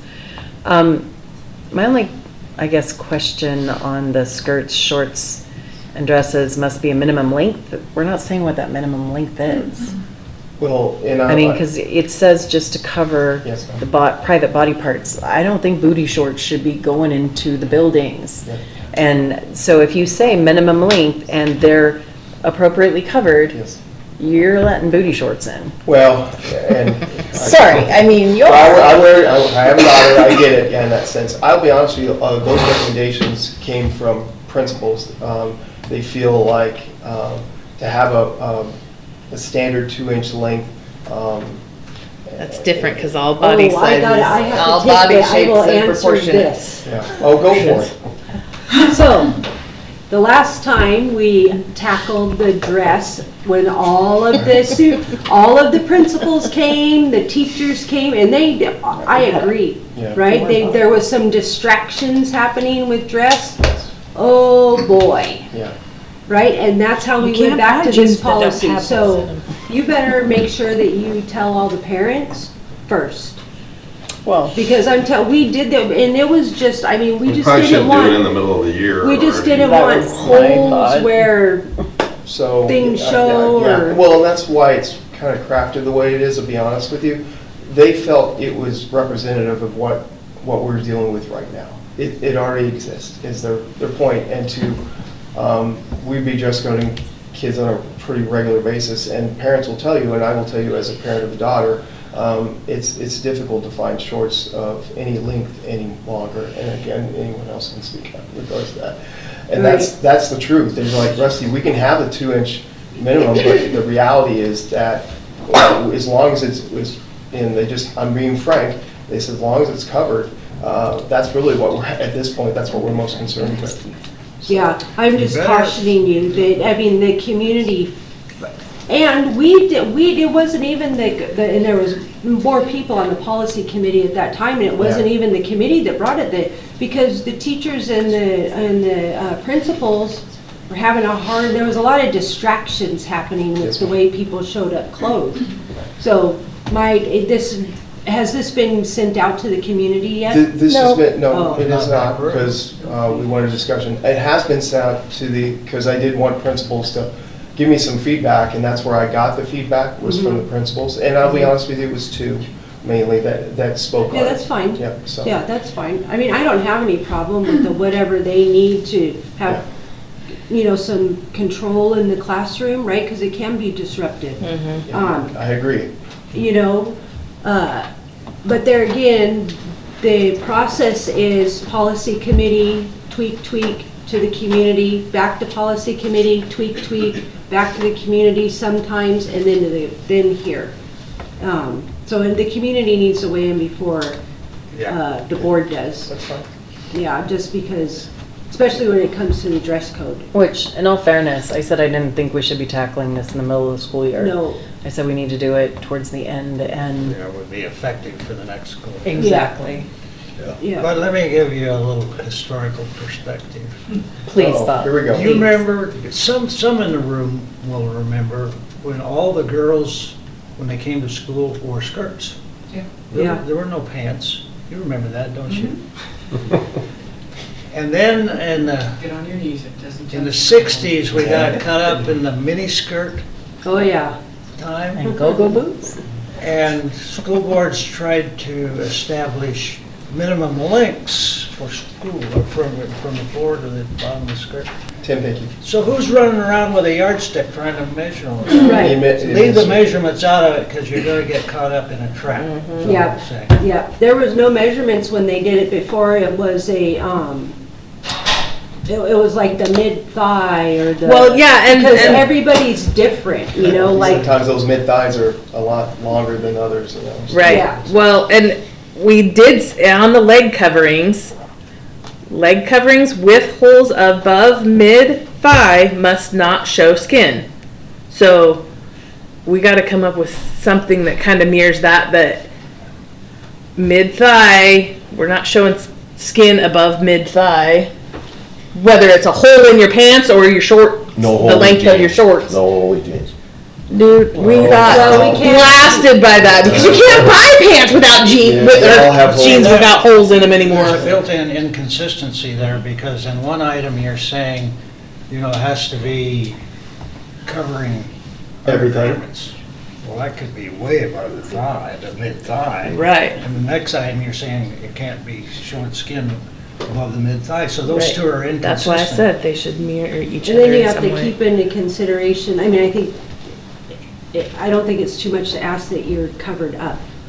But we do have to keep into consideration, some kids can't afford more than the holy jeans they got, Agreed. you know? Yeah, well said. Well, Uh, you can pay a lot of money for holy jeans now. Oh, yeah, I know, Yeah. yeah. Thousands of Or more, dollars. you know. hmm Anyways, I just had to beat, I mean. I believe appreciate me, the comment. It was a freak out moment, and the board, and the committee didn't do anything, it was, we were trying to help the principals out. You know, and it was mainly the male teachers and principals were like, look it, Agreed. you know, I mean. Yep. And we're like, yeah, we get it, okay, no problem, okay, oh man, was that, that was bad. So since this is a discussion item, right? Well, it's the first read, so what do you want to do with Refer it? to committee. Yeah. To the So you want the committee. committee to look and work it out? Okay, all right. I say send it to the principals, all principals for feedback, and send it out to the parents for their feedback. Okay. Maybe it doesn't need changed at all, but I I'd don't like know. to see it go through committee and the principals Okay. first. Okay. And then if the recommendation comes forth to the board, I think then that's the time to communicate out there. Otherwise, you're gonna communicate something that may never come to pass and get it, you know, get people Everybody all worked stirred up. Oh, gotcha. Yeah, good point. All right, so Bob, you're saying send it to the committee, let them Yeah. read Yeah, through it, and then send it do to what principals? we've requested in the past, and that is to ask all the administrators to review it once Right, okay. The next is the volunteer assistance. This one came to pass because there were obstacles in getting assistance into the classrooms because it wasn't crystal clear on what was intended, etc. So Olivia came and was like, let me give some input, and we greatly appreciated that, to try and speed up the process for parents that, you know, they just want to do their class parties with their kiddos and stuff like that. Mhm. They're not looking to Be in the classroom every day. be alone with children and all sorts of fun stuff. Supervise is a big word. Yeah. Yeah. So the first paragraph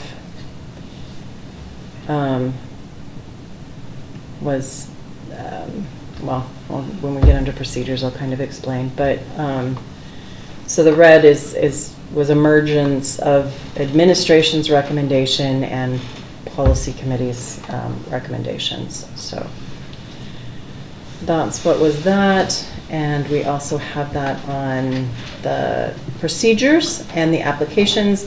And the procedures, everything's all in alignment with what's on one is on the other. So that's that. So policy procedures, we've kind of morphed into, we don't have written procedures, I guess, for policy. We had consistency prior to all the changeover, and now what's happening in policy committee is administration is preparing a draft, and the committee has always operated off of a draft policy, so now we're comparing a draft policy with the administrative draft policy to see what changes need to be made. And the challenge I find on that is there's no insight into the administrative draft with input as far as why they're changing or rewording or doing what they're doing. So there's no dialogue going on. It's just running two drafts side by side. So it's kind of becoming cumbersome. And I would really like for there to be some procedures on paper that we all know how things are supposed to go. Because it's just frustrating. So and exhausting. we didn't find all the stuff that we had when the other assistant superintendent was here. We never were able to recover all that. Trustee Grissom, giving Mr. Massey credit, he did find it. He shared it with me like 2 days ago, I guess is what it was. Okay. So we can share it with the board, but obviously I couldn't share it at this point. And yeah, we can share with the board and at least give you something to work with. I mean, in all fairness, what happened in the past was the policy was created and then a draft was created off of the existing policy, and then we worked off of the draft. Okay. Right. And then when the draft was done, it was sent out to the public, and the public made their comments. The comments were pooled together so that the committee could review all the comments. I haven't seen any comments come back because we've switched to just putting the policies up on the district website. And I don't know that people know to go to the website because we always just send a blast out saying, these are the policies that we've worked on, chime in, you know? And so it just seems like... Chair Thompson, can I speak to that? Yeah. So when it comes to putting it on the district website, we've been putting it on Facebook, but our thing is we want to reach more people that we can confirm are, you know, actual stakeholders instead of just, you know, anybody off of Facebook, which has been, you know, brought as a concern. Well, that never happened before. And what's a stakeholder? A stakeholder would be a parent or a community member or a staff member. Okay. We're all part of it. All right, I was just curious. I mean, I have to ask definitions because people use words and good gotta make sure. Good clarifying question. You know. So anyway, by utilizing the SkyAlert system, which SkyAlert, is it SkyAlert or SkyAlert? SkyAlert. Well, that's the number one big thing everybody complains about. Exactly, Right. which is what we were trying to avoid, is utilizing that just for specific instances.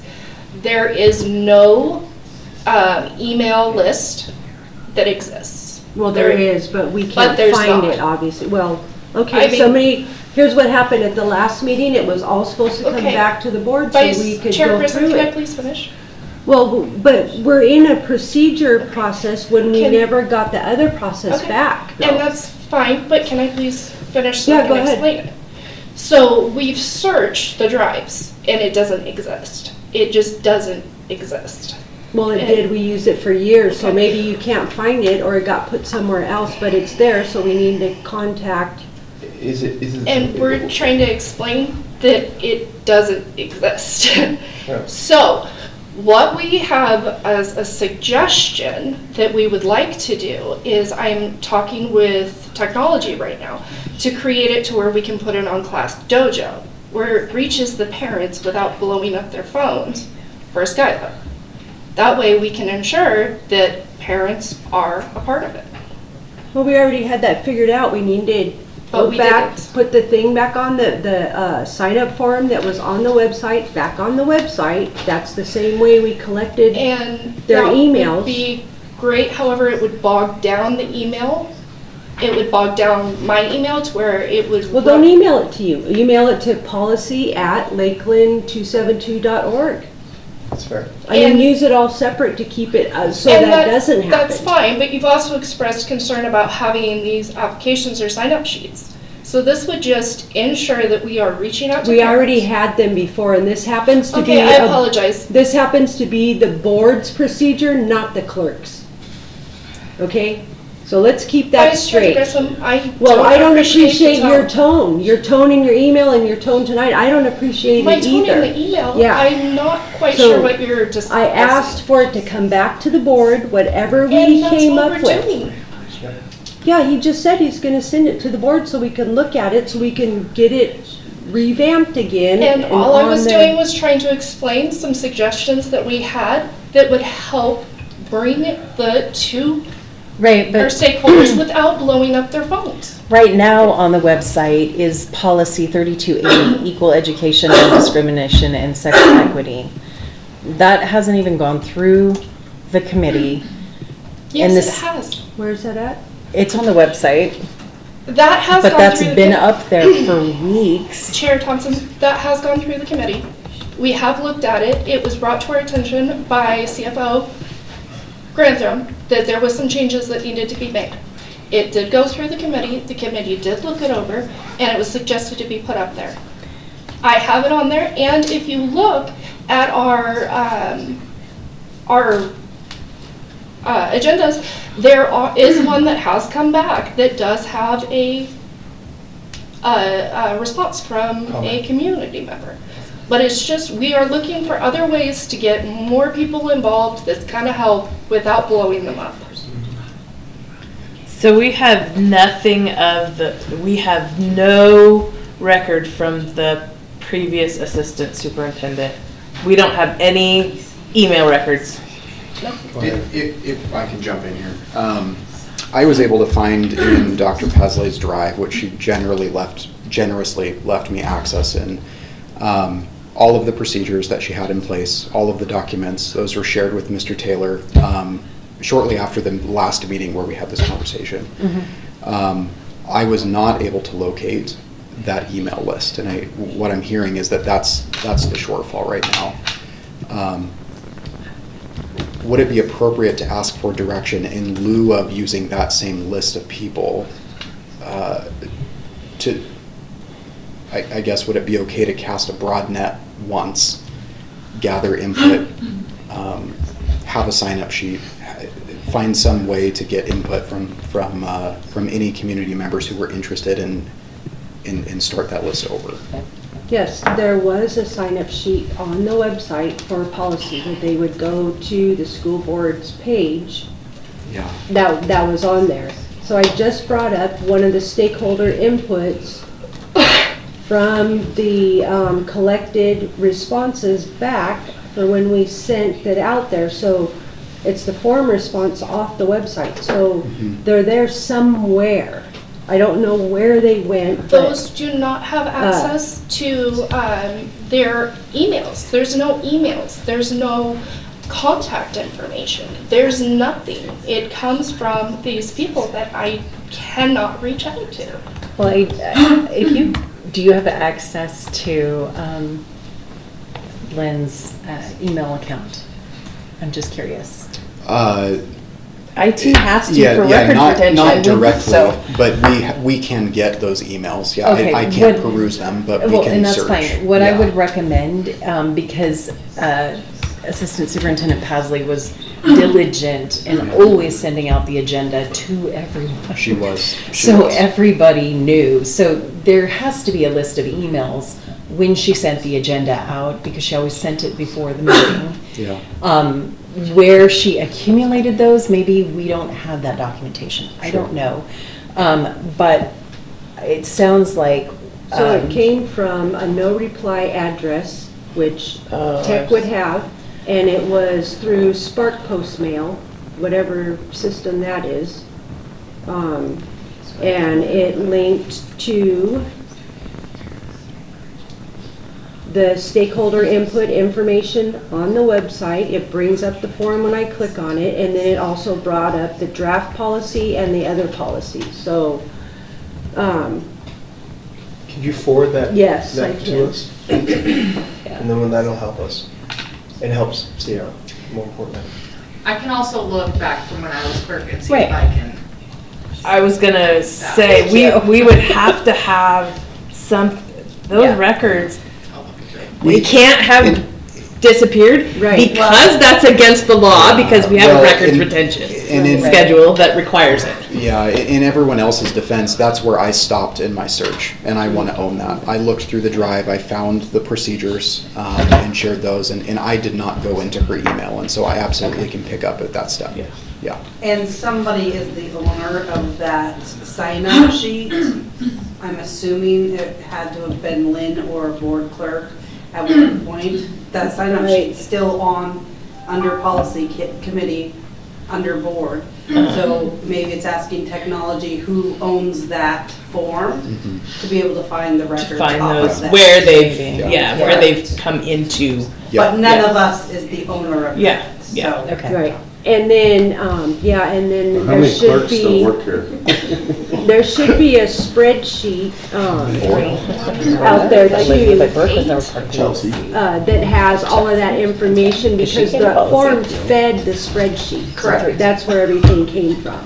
So if you, maybe you could, they can track the links in the form, where's the spreadsheet that was getting all, because it's all there, who they were they a parent, parent, community member, staff, student, parent, staff, or other. So it's all wherever that spreadsheet is that this form was feeding. Yeah. And it's in that email that I sent to all three of you guys. Thank you. Thank you for doing that. And Sarah, thank you for the clarification. Appreciate it. Okay. So on the policy committee procedures, I guess we'll be waiting for the information. Is that correct? I'll send it to you tonight. Yeah. Okay. And then the board can, well, actually, if you can attach it to the agenda for the whole board to, At sorry. the next board meeting. Solved. I saw it. Goodness. You went on the next board? Yes, please, that'd be great. So We'll we get it can on there, yes, ma'am. iron this out. And you don't want me to share it first with you, or no? Well, I don't care if you share it with me or not, but it does need to go to the entire board so that everybody sees it. Okay, yes, ma'am. And we can work from that. I'll put that as a note. Thank you. Perfect. All right. From that, we need to go to stipend oversight, which was a request from you, sir. Yeah, Okay. Let's have a conversation. have a conversation. Stipends, I know, it's my favorite subject. I'm hearing through the grapevine that we paid coaches for not having enough kids. Is that true? Timberlake? So we had 35 kids at Timberlake High School play football, and we paid all the coaching stipends. Is that true? So The C team, the JV team, the varsity team. They couldn't even field the C team, and they couldn't field the JV team, yet we paid all their stipends for the whole season. Chairman Quimby and Chairman Thompson, this is one of the things we talked about. You said it was going to be a discussion once the board.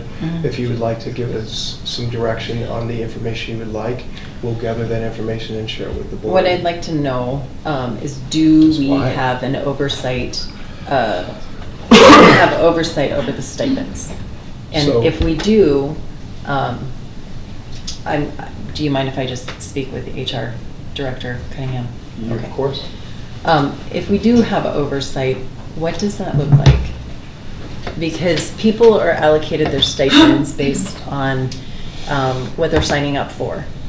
And if no one's overseeing, and then the building principal's putting in for stipends that maybe didn't produce anything, but they still got their stipend because they signed up to have that position, who's overseeing? Where's the check and balance? Do we have that for stipends? Well, do we even have a policy that requires any kind of criteria for them to be paid out? Bonner's Ferry had 4 coaches, and they come down and beat us in football. They had 4 coaches.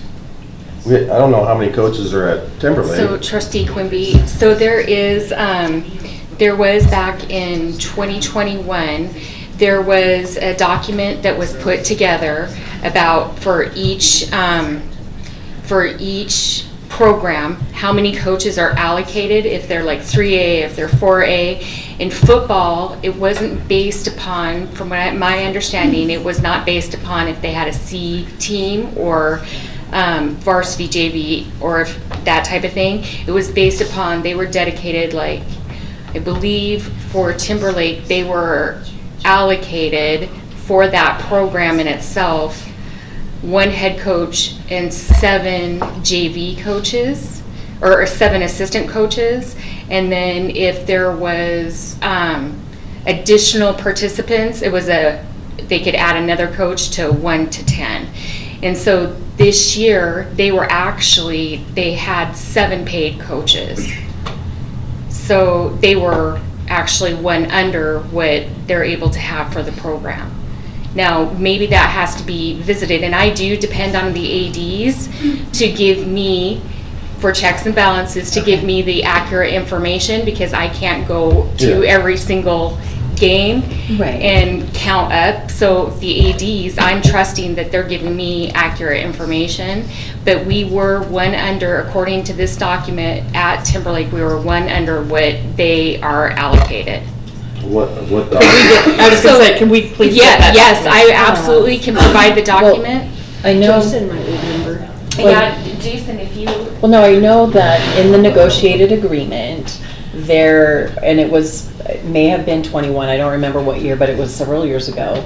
One of the cruxes was that coaches wanted a cap of how many students they would have to oversee, or student athletes, how many athletes, for safety measures. I don't remember what we fell on that, but I do know it was in the negotiated agreement. It was, and it's...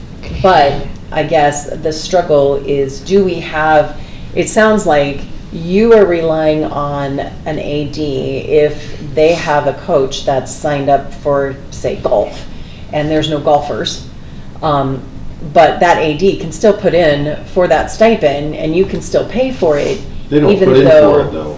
No, they have to give me, we go through each year with both ADs. I go through with them who their coaches are for that year. And they've been provided those numbers criteria. And so they have used that.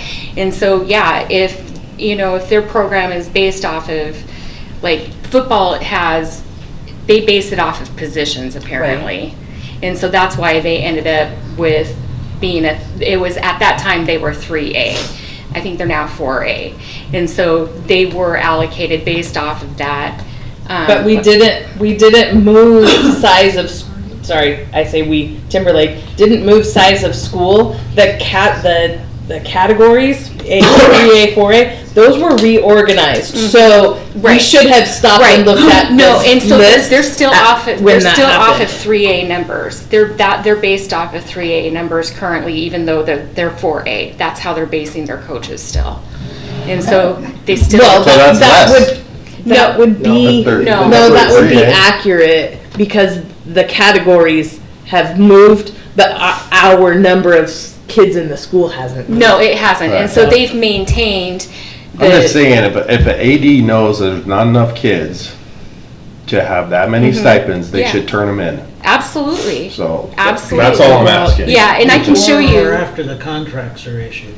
See, and that's the other thing is we're issuing contracts so before we know how many kids we find out. And to speak to that does create a problem, because I end up having, if we can't have a coach, I end up having to pull money back. We have our street coaches and are the ones that are employed as an employee, and they're there for the season. They get paid during the season months, where our people who are certified and are classified, we split it over the year. And so if we begin their stipend at the beginning, and I shouldn't say stipend, it's not a stipend, it's a supplemental contract for athletes. So what happens if, let's say I start a basketball stipend at the middle school in September, and then they decide they don't want to do basketball, then I'm having to pull back their money. I mean, the cleanest way, and it's probably not ideal for some of our coaches, because our coaches, like our head coaches, say they work year round, and so they should get, you know, that for out of the 12 months, but it does make it challenging when they're not paid during the season, and then I'm having to pull back money. Right. So I guess Here's an issue for the PST. yeah. So We're already, yeah, good one. I guess what I hear you saying I'm gonna write it is down. your procedural check and balance is dependent on the integrity of the ADs and that whole system. So there's nothing in writing of expectation with respect to when you can't or when you shouldn't. You're just depending on the integrity of the AD. there's professionalism in that position, and so yeah. They're considered an administrator, so they better be. And again, I get that we have that guidance document that they are following. Okay. And so, and like I said, I do go over with ADs. I go through all of their coaches that I'm paying out at the beginning of the year for each program. And then when we get into, like, let's say winter coaching and we have street coaches, I go through all of those coaches with them as well. Okay. So, yes. Okay. I'd like you to look at our, for that, what was it, the PST? PST? I said it to some of the board members. There's a policy under management rights of the board. And basically it just goes through what our rights are as a management team. And if it's in the collective bargaining agreement, we don't have those rights anymore. They're taken away from us. Okay. That's how I'm reading it. So you want me to present? What policy is it? Yeah. it's, I actually sent you an email. Oh, did you? Yeah. Just give it a Oh, pause. I don't look at emails that are sent to me Okay. mid-meeting, sorry, I don't. Sorry. I just, Didn't mean I'm to. I'm just saying. I'm just telling you, 1320, I have enough. 1320. Oh, I So, thought you meant you sent it to us Trustee before. Quimby, Yeah. so you want us I think you did. I just think we need to review that because, with the PST? right. Or do? Yeah, with the PST, Just as review it with as the- board members. Okay, I mean, extracurricular assignments are on there okay, for us. okay, That's our duty, okay. you know? Contract negotiation dates, Mhm. personnel files, direct employee, dismiss, promote, transfer, assign, and retain employees. That's our job. You know, and so when our hands are tied, By, what do you mean, hands are tied? well, if, Give It just- give us an example, I guess. well, what we just went through, our hands are tied by negotiations that we can't discipline our own personnel because of threats of lawsuits. So I don't know how the two work together, but it seems like to me that as a management team, we should be able to do what we want, and if it's in the collective bargaining agreement, our hands are tied. Well, I agree with that statement, but I'm trying to put it in context that, you know, everybody can understand, I guess. You know, if there's an attempt to put something in the bargaining agreement that is counter to the board's rights as a board, Right. obviously that shouldn't happen. Right. But the example you mentioned, I think, was the coaching thing. Well, we say take away a stipend or something, and we're met with HR saying you can't do that. Well, I don't know that it's HR saying you can't do that. When you have a contract, you're bound by the contract. Even for coaching stipends, A extracurricular? contract is a contract. They get a contract. I understand that, but we also have the right to take that contract back, especially for, I'm talking about unethical behavior or something. Oh, well, Okay. Yeah, that's- you're talking That's- about that yeah. sort of thing, but. That's what I'm talking about. But you though, were but talking, you were talking about paying too many coaches a while ago, so I'm. Yeah, I'm just talking because it was under the call it. But yeah, you know, the problem that we were discussing a while ago was a logistical problem, and that is Right. at the beginning of the years, everything's kind of laid out about, you know, what activities you're going to have and how many people are going to be Right. coaching or whatever. I'm just saying, if you're the head football coach and 12 kids show up, do you get 12 coaches? No, you don't. They know ahead of time how many kids are coming out. It's pretty obvious. They know. From junior tackle, they know how many kids are coming out. Every year, I hear it. We got 60 freshmen coming up. We got 45 freshmen coming up. You know, they have an idea. And if they know they're not going to have a C team, they know they don't have enough kids. They need to give those stipends back. It's mismanagement of funds. That's our district funds. Well, That's taxpayer funds. Dave, I understand what you're saying, but you're kind of mixing apples and oranges, I'm afraid. How's that? Well, for example, if we start out the year and Brooke checks with the ADs and the AD says, you know, we're going to need 7 football coaches for this year. Right. But that's not based on numbers. It is Not, based on not, not numbers. of this current document, off this current document, it's based off, this is based off of the program in order to run the program. So Lakeland High School has a lot more coaches that they're able to work Right. with, and they're staying within, you know, their guidelines. Timberlake was allotted 8 coaches, they had 7 paid coaches. And so based off of their program needs.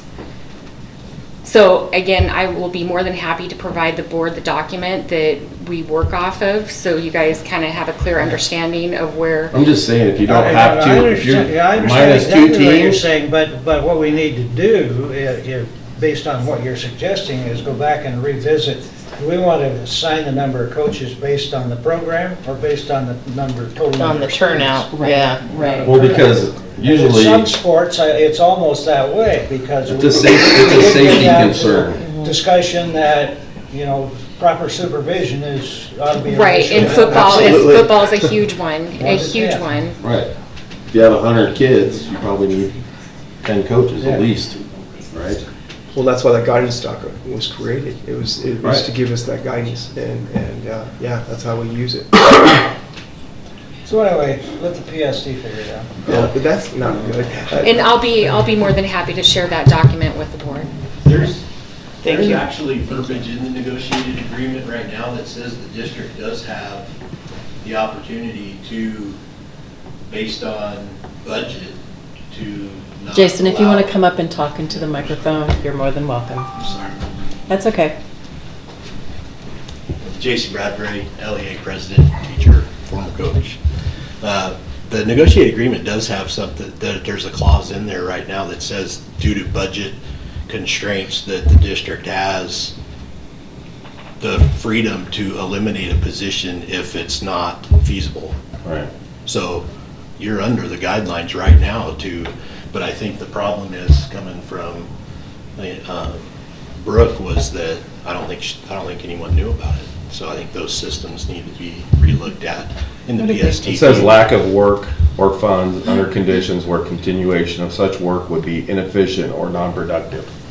So that's under our management rights. Right. Yeah, that's also verbiage in the negotiated Well, they're agreement. similar to, yeah. what's in- So it's not the negotiated agreement that's hindering this process. What I would recommend is with the PST team to go back, because since the classifications have changed, we need to review those norms. We need to look and at, those. what the numbers are. And then maybe come up with a system to ensure that, I think there is ebbs and flows, and when you're coming into a short season. Didn't you bring that one year where you had like 10 to 1, or you had Yeah. that ratio where Yeah. it was literally how Yeah. many players to Yeah. how many coaches, and Yeah. if you went over, then you got a Yeah, and there's assistant coach and blah, blah, blah. Yeah, and you there's had that. there's a breakdown per sport, so you'll be able Yeah. to see that. It is different throughout the sports. Yeah. Just because of area and, that you're confined in. Right, I remember. Did we create that guidance? Yeah, it was like a PST team. We got, there's like 22 people that got together. We had ADs and principals and community members. And just did a lot of And this research. year? The bottom line is that nothing can be created to take away your statutory authority. That's right. So it doesn't matter, it's all, if the statute says it, it doesn't matter if somebody wrote a policy, made a rule, but it's a moot point, it doesn't matter. So if there was something that was, and a lot of this is in the statute, statutory, it would, a policy has no bearing on it. In fact, the policy would be illegitimate, it would have to be fixed, but yeah. And anything that's put into the negotiated agreement is voted on by the board ultimately by agreeing to that contract for the next year, so it's. Thank you for your input, Jason, it's appreciated. Thank you. Thanks, Jason. All right, on the bullying and harassment training. That was brought up for discussion, however, in curriculum, supplemental We did curriculum. that, didn't we? Yeah. Yeah, we approved it. So I guess maybe we need to have some discussion about direction for bullying, training, hazing, harassment, all of that. Be it that I firmly believe all of the coaches should go through it. I think all of the students should go through it that are, I think all of them, whether you're a student athlete or whether you're a co-curricular participant, I don't know. Absolutely. Yeah, this is a good classic example to me.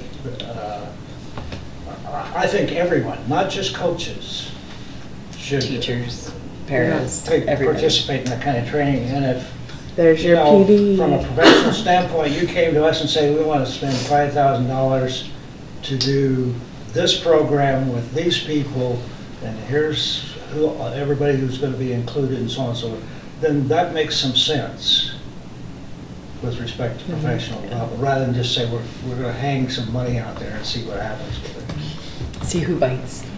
Well, the good news is that's free, so that particular. Well, I think those programs, but yeah, I would love to see how we're going to carry this out for the whole district. Yes, ma'am. With the students and staff alike, because it needs to be addressed.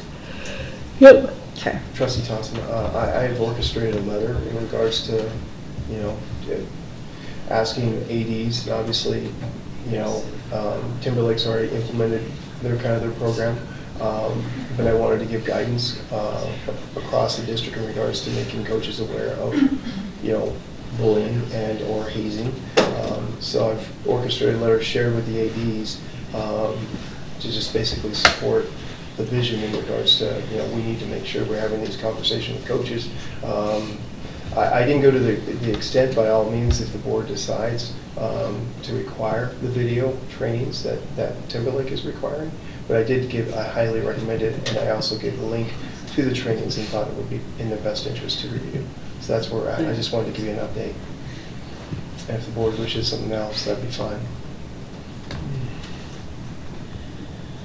Okay, well, I would like to see your plan Yes, on ma'am. how to educate our staff and students on bullying and harassment. And I understand if you want to just mirror what Timberlake's doing with their athletic director and their coaches, pitter patter, have at her. But I do think that there needs to be an intentional plan moving forward to help educate our staff and our students, our whole entire student system body, entire that's student. here Right. on bullying and harassment and hazing and intimidation and all of those fun words. I was just to be responsive right now for the winter sports and activities. I was just trying to get this information out so we could start moving forward to that process. That was it. No major, huge plans, but by all means, I can share the letter with the board or the memo.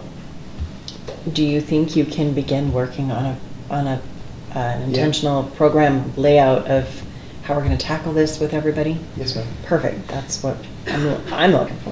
How about you, Randy? Yep. That sounds good. I'm down. Are you familiar, Thank you, Dave. Rusty, with the stopbullying.gov? I am. Yeah, I would say that might help you a lot. Thank you. Because a lot of that's already laid out. Okay. Thank you. There's a bunch of good resources there, and I think they have a page, I think it was them, I know you can get to it from Idaho's site, that corresponds with the Idaho law, sometimes that's nice to have for the, you know, the teachers and coaches and stuff. Thank you. Okay. Moving on to clubs.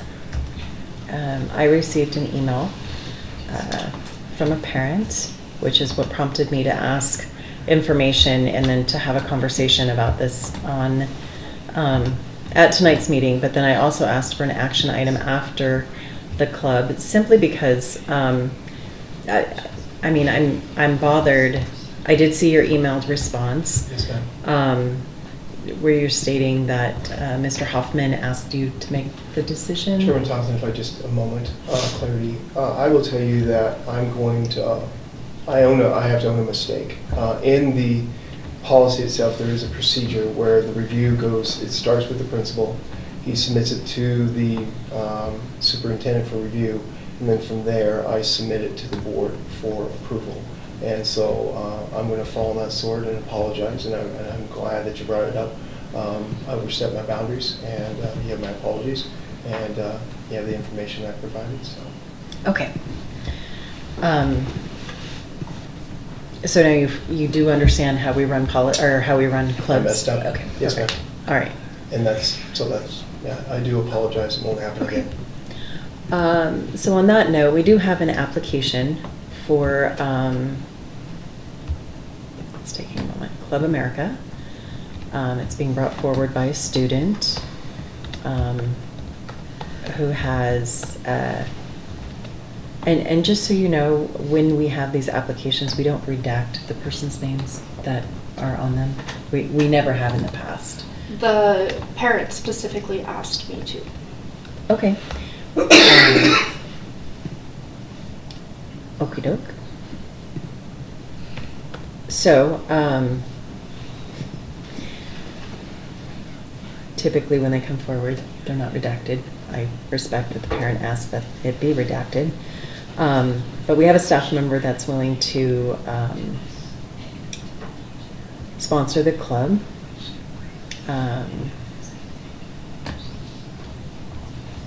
Shall I have some conversation on this club?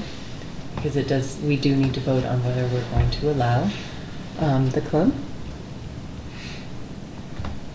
I don't have any questions. I don't think, and it was really thorough, the application. I appreciated It that. was. I know a lot of times in the past we've had other questions, but it was pretty thorough. Yeah. Is a student here? Yes. Okay. Would she like to speak? You don't have to. You don't have to. Your application is, honestly, it's phenomenal. If you want to, you can. If you want to, you can, but if you don't want to, you don't have to. I just want to say that I put in for this club because I learned about it recently, and I thought it was a great addition to Lakeland because it really is going to get students involved in participating in like civic engagement. Because I feel our county, especially, our voter turnout this year was only 20-something%, which is extremely sad because people think that local elections aren't as important, and so this club is really going to boost students' awareness of why civic engagement is important and why, and like just get them aware of our rights. And so we're going to go over like the Constitution, the Bill of Rights, get them aware of their rights and what they can do to participate in our democracy. So thank you. Good job. Thank you. And thank you for speaking.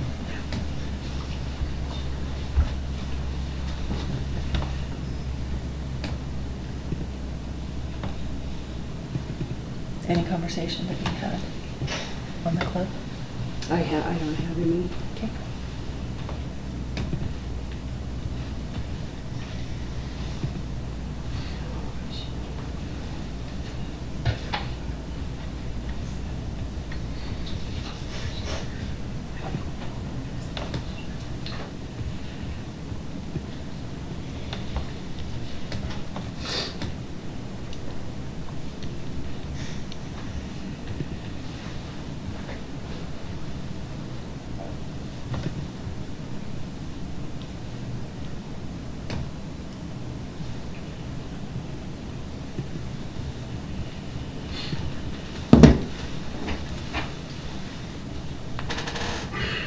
conversation? I'm curious as to why the application is being shown to us. Is it being shown as an application that we approve or disapprove? Yes, I had action put after the Okay, discussion well, item. I appreciate that. I'm wondering why the names are redacted.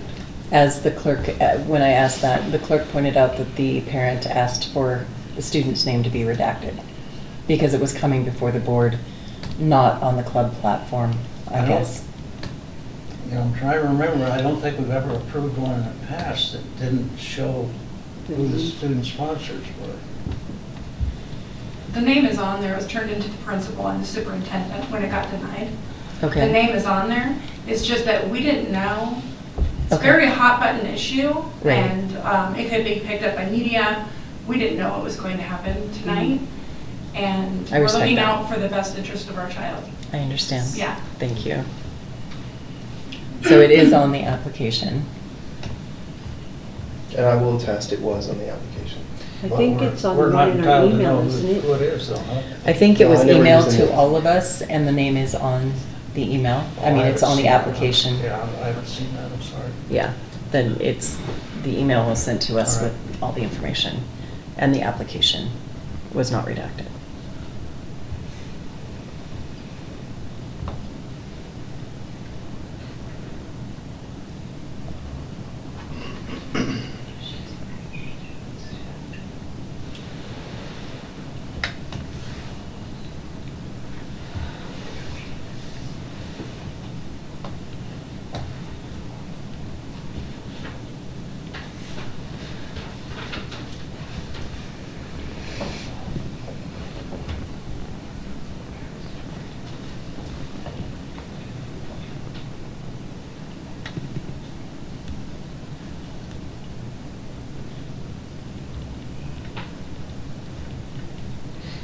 Any conversation?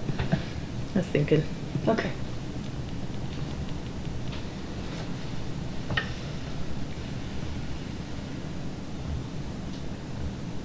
Because I'd like to make a motion if we don't need to have any conversation. Oh, yeah. Go ahead. Yeah, absolutely. I move that we approve Club America. A second. We have a motion and a second. All in favor say aye. Aye. Any opposed? Hearing none, the motion carries.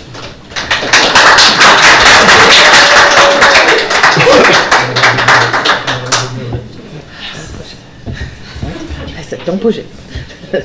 Don't get in trouble. All right. On that note, do we have any input for future agenda items? I think we've said them all already. All of them. We've covered them all Everything. tonight. Yay. For the next 6 months. Thank you guys for hanging out. Yes. It can be kind of grueling. Exhausting. We might need to move stuff up. Very true. When we know that there's somebody here. I didn't Oh, think about it until just now either. Yeah. So then on that note, I need a motion to enter into an executive session pursuant to Idaho Code 742061B. So moved. Sorry. We have a motion and a second. Need a roll call vote. Trustee Jones? Yes. Trustee Bain? Yes. Chair Thompson? Yes. Trustee Quimby? Yes. Vice Chair Grissom? Yes. So on that, we are in executive session. It's 10:02. Chairman Thompson? We can take a 5-minute recess. Yeah, thank you. Yes. No. I would like mine to, but hold it. Because I think it will be Yes. quick. One minute. Yeah. Good night. I'm Katie.